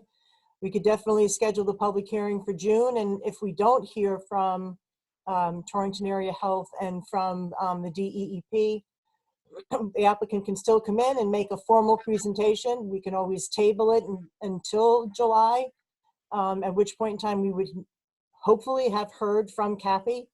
I did talk to her today. She could not give me any dating time frame. She felt that she would probably be able to get her review done before DEEP. She could not speak for DEEP, but that was her impression. So it's really up to you guys to decide when you want the public hearing to be scheduled, and then it would be my job to go ahead and do that. I'll make a motion that we ask Donna to schedule a public hearing for June at the regularly scheduled meeting. I'll second that motion. I think it's appropriate to schedule it for June and not wait till July. There's precedent for us starting to review an application without having all of the approvals, and then waiting for the approvals for our final approval. So I think June is appropriate. And if there's no other discussion, then I would call for a vote. All those in favor signify so by raising your hand. Aye. And the motion carries. Thank Okay. you, everyone. I appreciate that. Sure thing, Jason. Thanks for coming in, and we'll see you in a month. Or it's thanks for it's coming in virtually. Okay, so then I'm going to move on to staff report, agenda item number 7A, if I would, and we'll let Donna give us her report.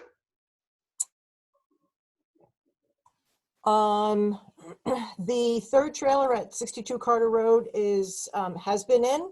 It's being used at the current time, and it has been permitted. It took us a little bit longer than we had anticipated based on the approvals from Torrington Area Health and the Water Division, was what Kathy had said to me. And as you know, at the meeting where we had talked about this, and I think it was back in March, you had given me permission to go ahead and issue an administrative permit, because typically anything that happens on a piece of property that is a special permitted use requires a special permit. When they put in the 2 original trailers, that was a special permit. I asked for permission from the commission to give me permission to do an administrative permit, with the understanding that that permit not be issued until we heard from Torrington Area Health. We did a site inspection. Kathy inspected what she needed to inspect. She got her approval from the Water Division. I then issued my zoning permit after the fact. So it's operational. It has been conditioned for approval based on what Mike Ziska has instructed me to do, that the removal of that trailer would be based on executive orders that Governor Lamont is currently issuing.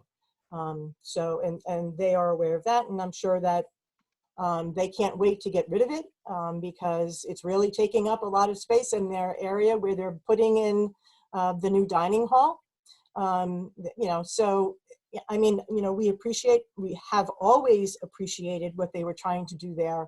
The frustration for me was the fact that it was just moving a little bit too fast than my processes could allow.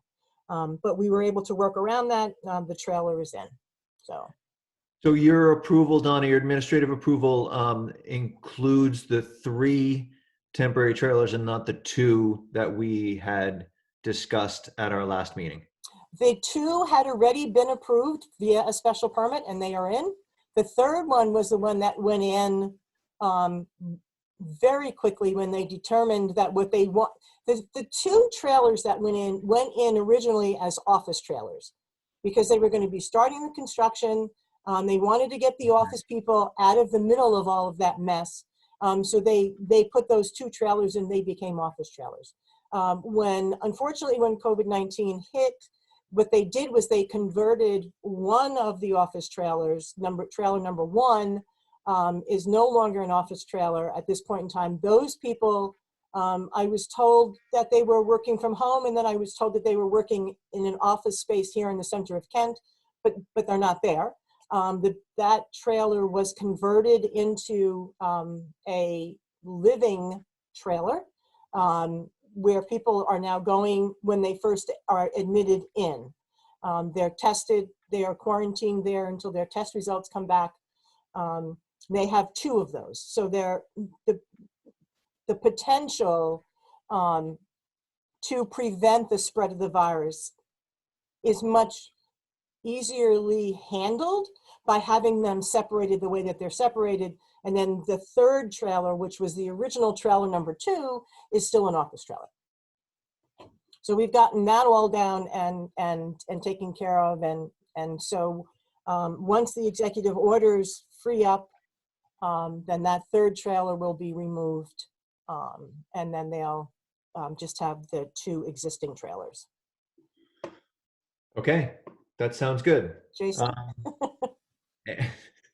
Got it. Any Mr. other Chairman, if questions? you don't mind, I just want to thank the commission for that. I know it was a very unorthodox process, but just so you know, that action that you took we've identified 4 individuals who were tested positive for COVID-19 in the trailers, and had we not had the trailers, it would have spread through the entire guest population. So without those, we'd be in a lot of people would have gotten very sick. So the fact that you were able to accommodate us really made a difference, and we appreciate that. Okay, thanks, Jason. Okay, so then I'm going to move on to agenda item 7B, which is the outdoor dining procedure. And Donna sent us, or Donna and Ty sent us the regulation section that is in question, or at least it pertains to this issue. And I guess Governor Lamont wants us to make the decision on our own whether to allow outdoor seating at restaurants. Well, basically what has happened with Governor Lamont's most recent executive order, which is 7MM, it has now essentially given me the ability to issue temporary outdoor dining permits. So where this would normally have gone through the commission, Governor Lamont has ordered that that I have the ability to act on those applications. So I have pulled up 3 other towns that are doing the same thing now. Everybody's creating new forms. And so I created a new form. I created a new guideline. I'm working in conjunction with both Stan and with Joe, and also with Rob Rubo, who is the head of the Torrington Area Health District, and Kathy Weber. We're all going to kind of be working together to make sure that any outdoor dining that is put up is put up via a site plan. That is going to be a requirement. We are allowed to ask for that. These permits are free. There is no fee for them. If I do not act on the application within 10 days, it automatically is approved. So my goal is on Monday, to get this form up on the town's website, along with the Reopen Connecticut guidelines that were issued from, I believe, Governor Lamont's office. So it just gives guidance for the people who are opening up what the requirement is going to be. There are certain requirements. The outdoor dining is still going to have to abide by the 6-foot social distancing. They're going to have a certain amount of space around tables. They're going to have to use paper menus. They can't use their regular menus. Everything has to be disposable. They can't use their regular silverware that they use. They probably will be using either wrapped plastic knives and forks or pre-packaged. Sanitation stands are going to have to be put up with Purell, where patrons can wash their hands. There will be no waiting lines. It's probably going to only be reservation only. They are limiting the amount of outdoor space to 50% of what they had already been approved to have on the inside. They cannot have a bar. If it's an establishment that sells alcohol with drinks, they can do this bar. Serving food, they can operate. Music is allowed before. There's a whole list, but things I put in the guidelines that are requiring to see on the site. I worked on this afternoon in regard to blockade of where it's going to be set up. If they're set up in the parking area, then they're going to have to put up some kind of barriers as that cars can't. They are allowed to put up what they call COVID signage up to a maximum of 15 square feet. That COVID signage is strictly for notification that social distancing must be enforced. How to the restaurant, which sort of thing is that. We have some people who have already called me about the possibility of opening up, and I'd like to give them a Monday so I can get them, which is Wednesday. So are we, the new regulation allow us to figure the indoor capacity, or do we don't follow our regulations?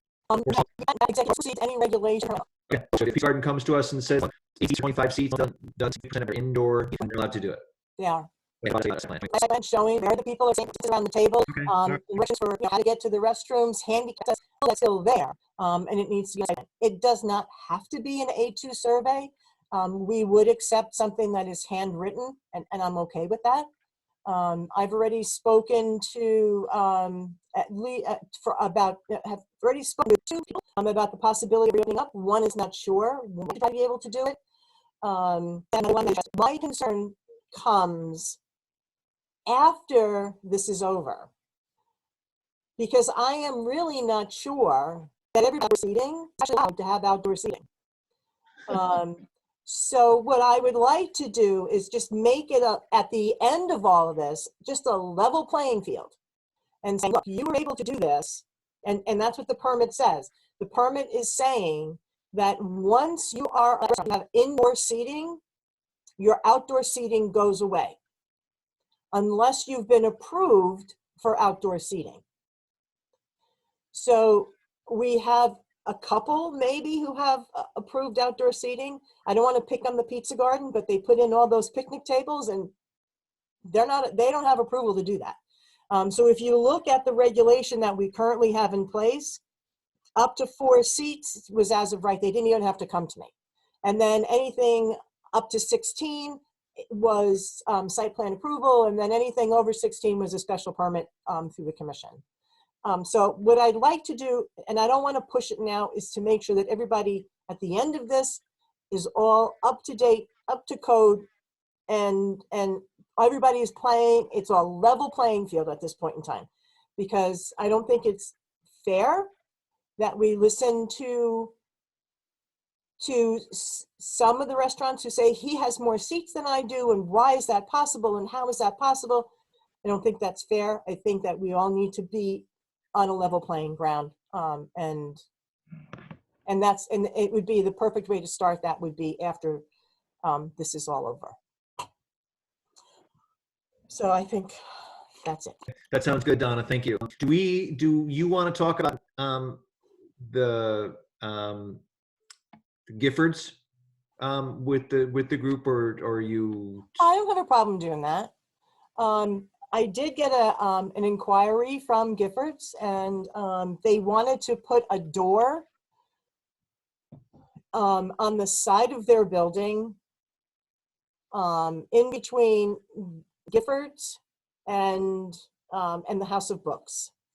And the request came not to me; it went right to the building department for a permit to go ahead and cut the door and put the door in. And I said to them, I can't approve something like that. That was before this executive order that was issued. What was thrown back at me was, well, you let Kent Coffee have a drive-through. So the explanation had to be, I let Kent Coffee have a drive-through. They had approval for a walk-up window. And the only thing that was preventing that from being a drive-through was the barriers that were put up. And we had decided that it would be okay for her to change out the window and make that a drive-through for the time being. Once this is all over, then those barriers go back, and she would continue to have her walk-up window. I told Giffords that I could not do that administratively, that I really felt strongly that he needed to come before the commission. He needed to go in front of the Architecture Review Board. He was making a change to the facade of the building. And the potential for danger, I guess I would use, of people stopping on the side of there without clear sight lines to me was just, you know, it was just open up to disaster. And especially when I asked, what would you do when this is over? And he said, well, I'm going to keep the door there. And I said, well, you can't keep the door there because we don't allow that kind of activity unless you're a financial institution. Needless to say, he was not a happy camper about that and withdrew his application. The reason that I wanted Donna to talk about this a little bit was because Donna and I talked about it, and it seemed to me to create an unsafe condition that I thought that the commission should weigh in on, and it was different for me than the Kent Coffee and Chocolate, because that was somewhat, you know, this door was going. I don't know if you guys can you see my screen? Yes. Yeah. So this is where they wanted the door. They wanted the door to open right out onto that driveway, onto that what I would consider a street, and it didn't seem like safe to me. So my question to the commission is, should we have let them do this as part of our COVID friendly position over these next couple of months, or in these past month and a half? Or does the commission agree that we should have talked about this before we did anything unilaterally, or with just Donna and Ty and I talking about it? I think that it's in a really dangerous spot. There's a difference between a window and a door. A door people walk out of and can get hit by a car, and they can't block that spot off because that is an entryway. It just it seems dangerous to me. I agree with Adam. It's a whole different setup, a whole different layout, and the Kent Coffee and Chocolate did have the prior ability to do the walk up, so it's not quite as the same, you know, same kind of change.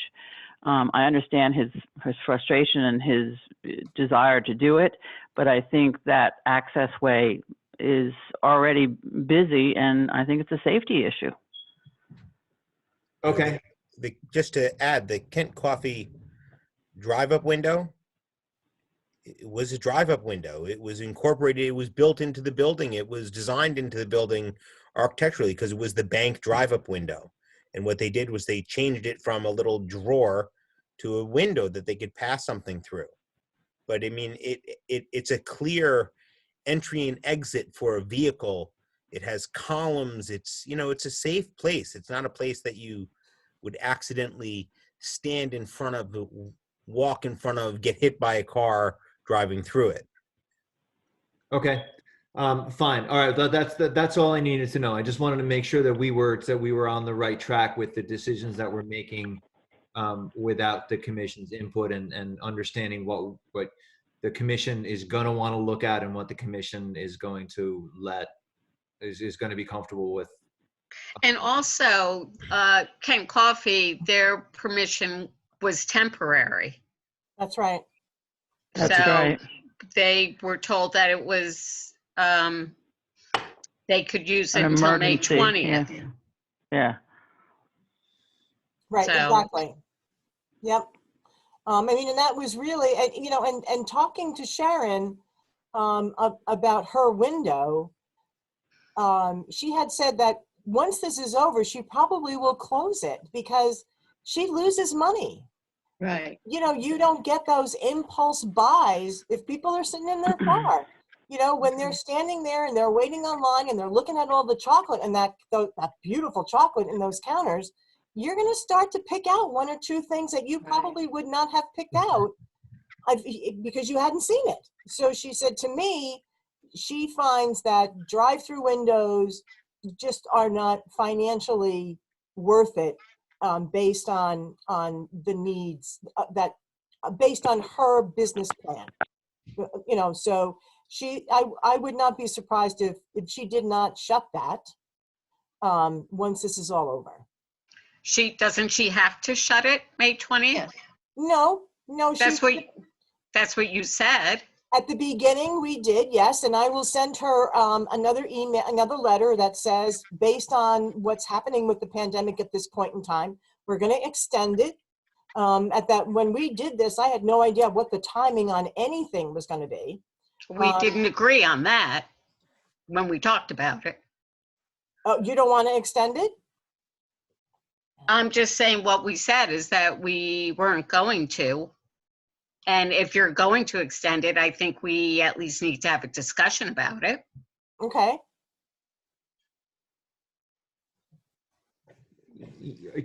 I thought I remembered that we allowed it through a certain date with the possibility of an extension depending on whether the restrictions had been lifted.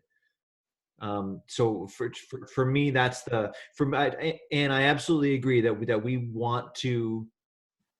For me, that we don't want to allow a drive-through in that location, but we want her to continue to be able to use the walk-up window because that's what's included in her original application approval.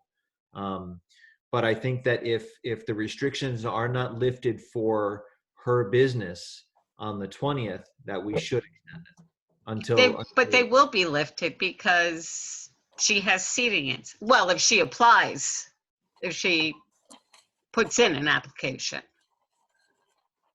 she can have outdoor seating. She could have outdoor seating. That's yeah. Okay. So I think that's worth a debate then. That's worth some discussion.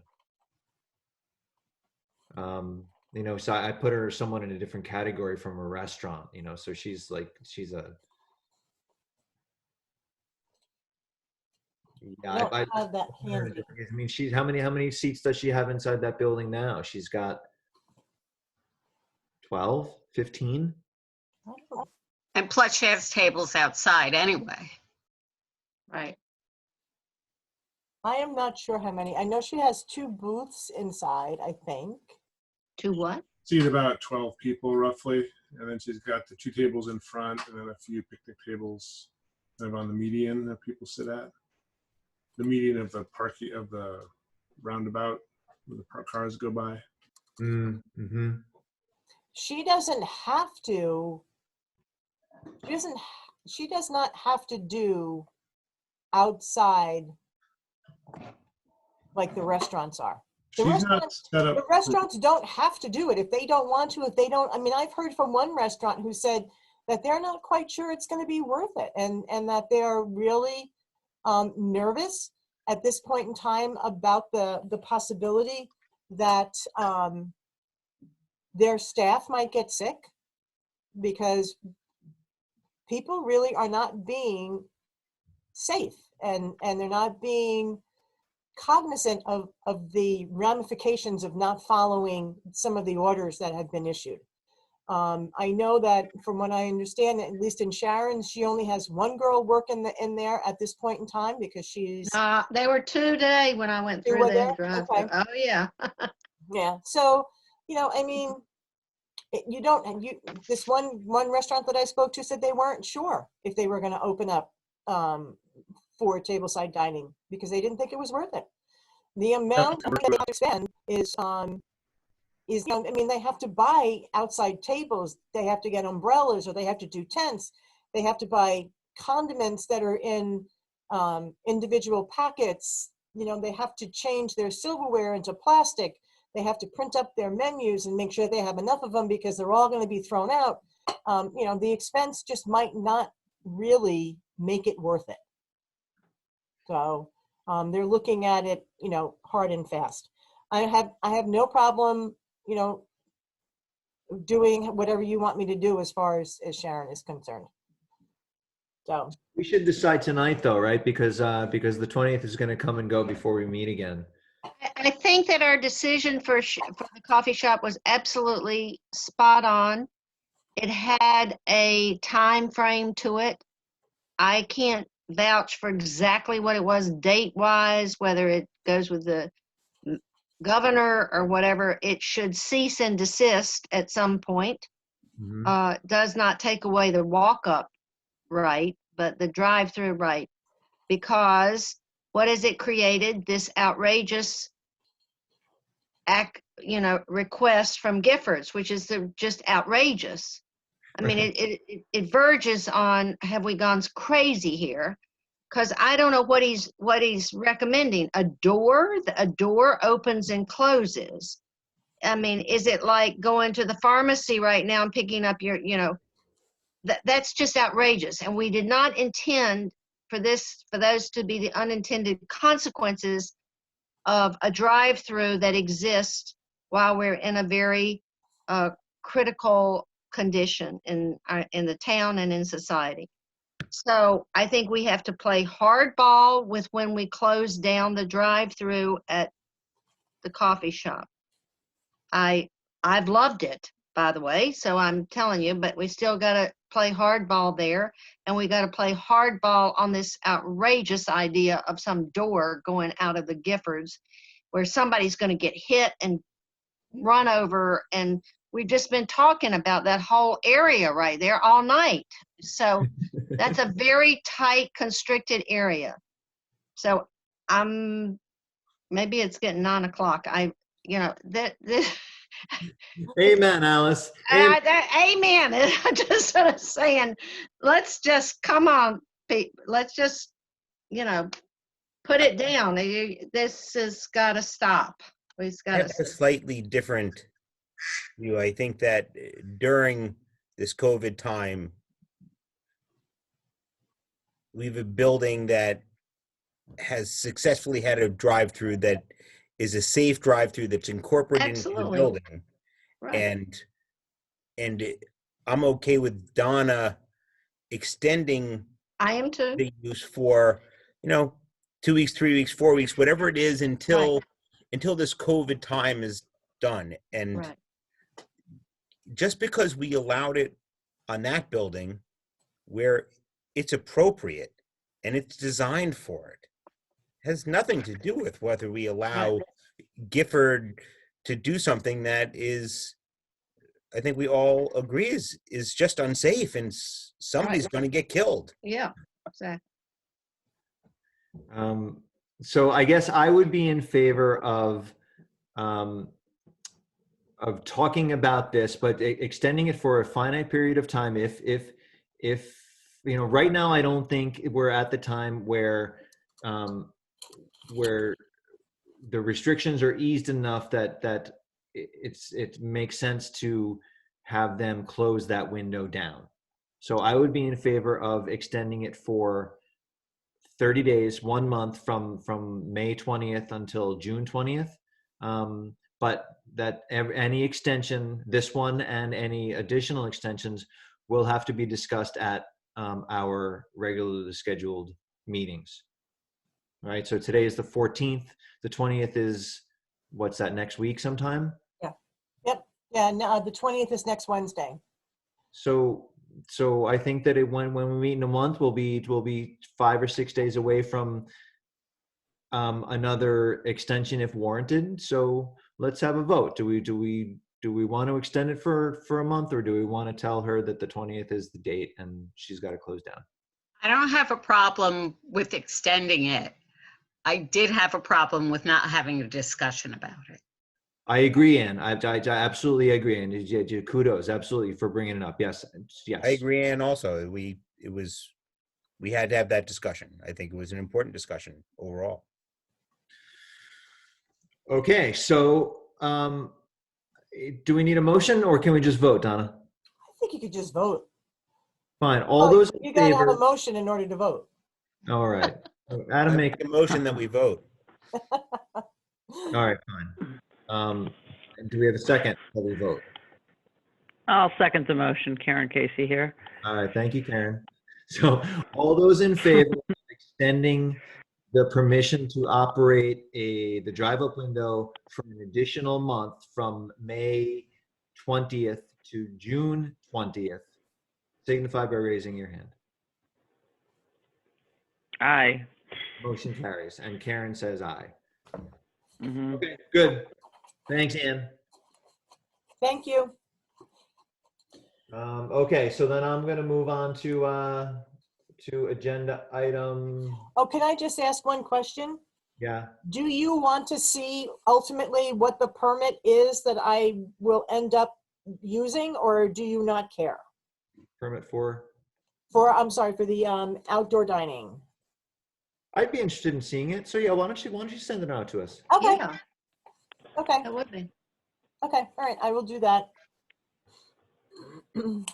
Okay, so we get to agenda item 8A, and Wes reported on this already with his report regarding the subdivision regulation rewrite. So I'm going to move on to administrative permits and certificates of compliance, item number 9A.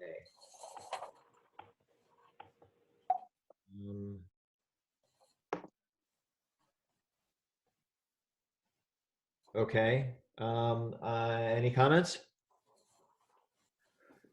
I will move on to 9B, the monthly financials. I didn't see that as part of the package. Yeah, you know what? Typically what happens is tomorrow I will create the agenda for next month and I leave that on there. And then when we create the meeting scan file, I start identifying things and then putting them into the meeting scan file right away.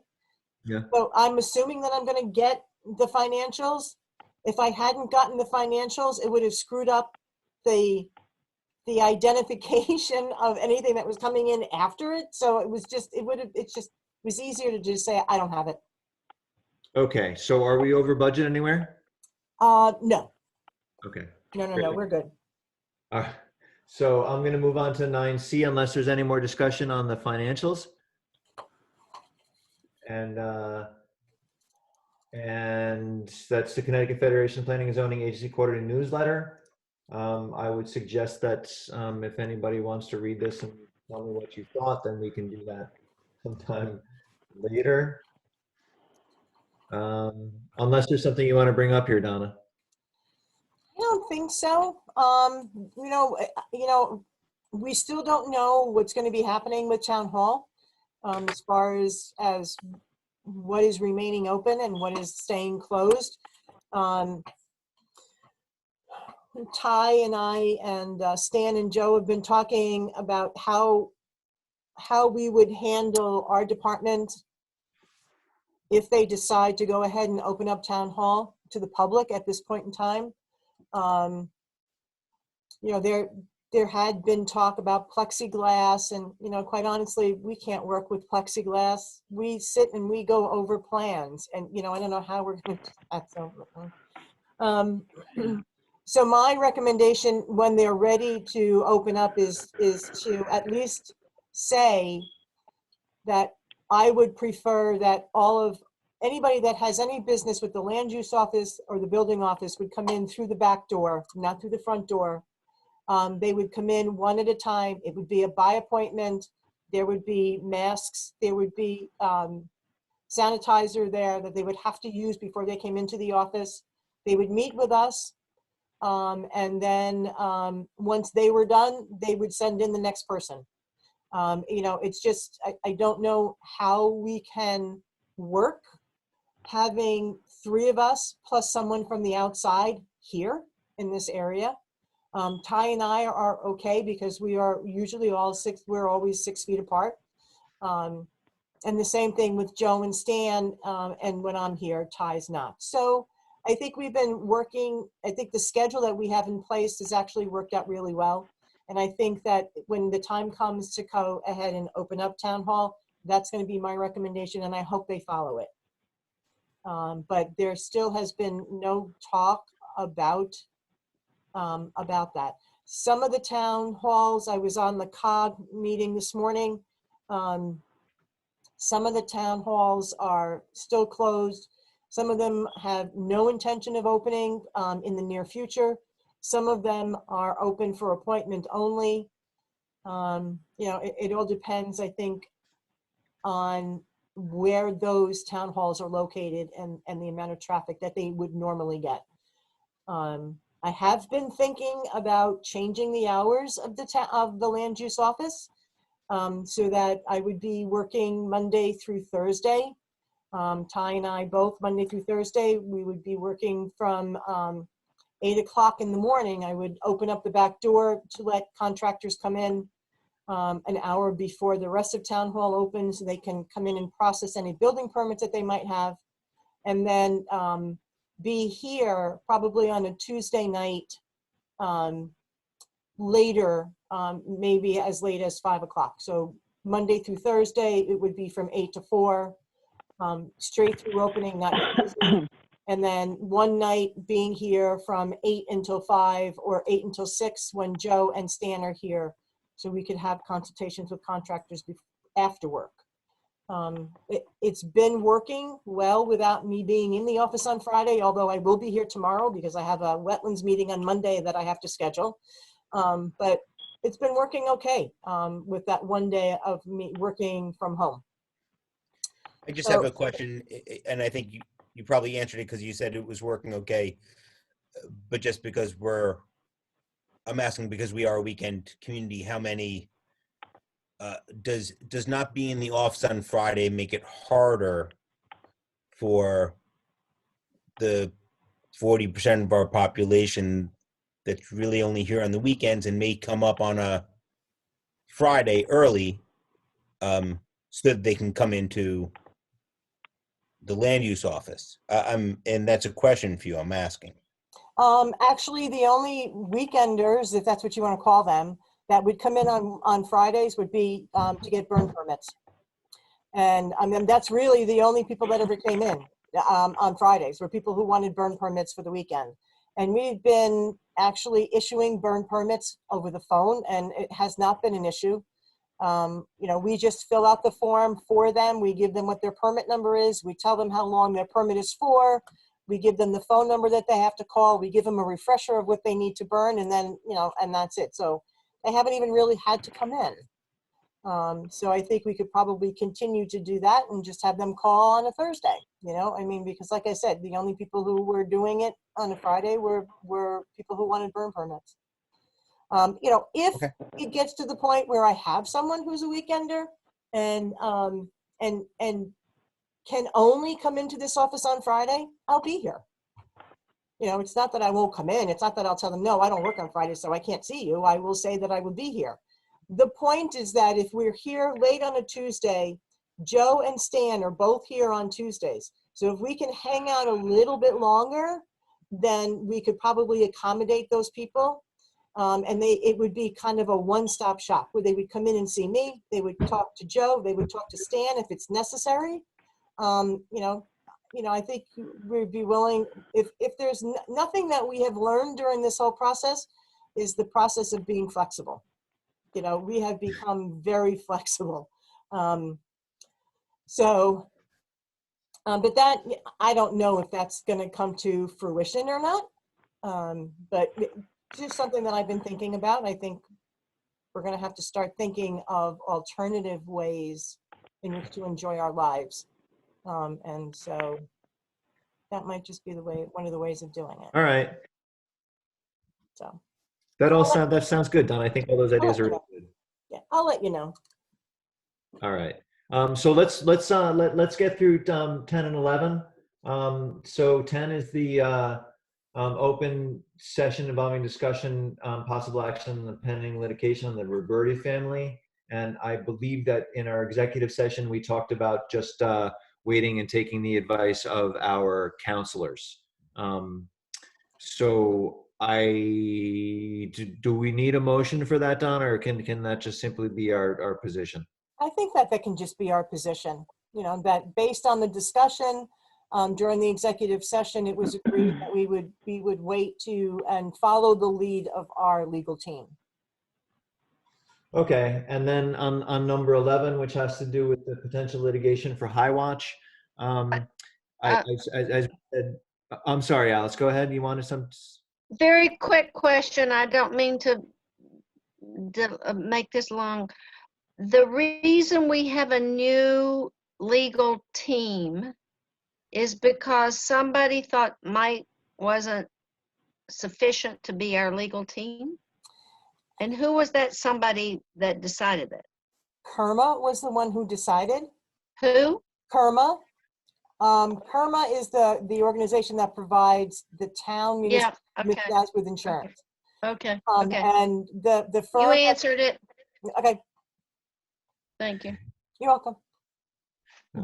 Okay, good. Any sense? I didn't mean to rush through. So if anybody thinks if No, I'm that's going too right. fast, just let me know. So okay, so on the High Watch though, there's no action. There's maybe the threat of an action, but until there's an action, I don't think there's anything for us to do, or there's any cause for us to be at all concerned until we have something to be concerned about. Right. Well, we'll see what happens tomorrow. Yeah. I mean, that's really what's going to happen is we're going to have to wait to see what happens tomorrow, because they're going to go back and report what was decided today. And then that will generate, I am assuming, another letter. So we'll wait and see. I might be taking a permanent vacation based on what they say tomorrow. So No.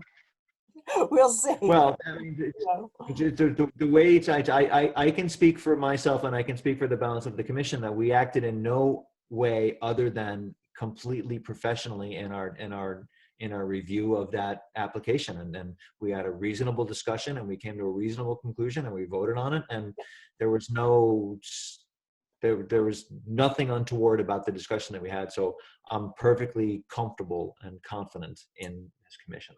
Okay. So. Cool. I'll keep you in the loop on everything that's happening. So. All right, good, Donna. Well, that took a little bit longer than I thought. I know we had some technical sort of bandwidth issues, and were a little frustrating. But thank you for not jumping up and down and reading. Nope, it was good. Okay, so we'll see you all in a month. See you in a month. Yep. Good night, everybody. Good night, everybody. All right, thank you. You're welcome. Stay safe, everybody. You too. Thanks.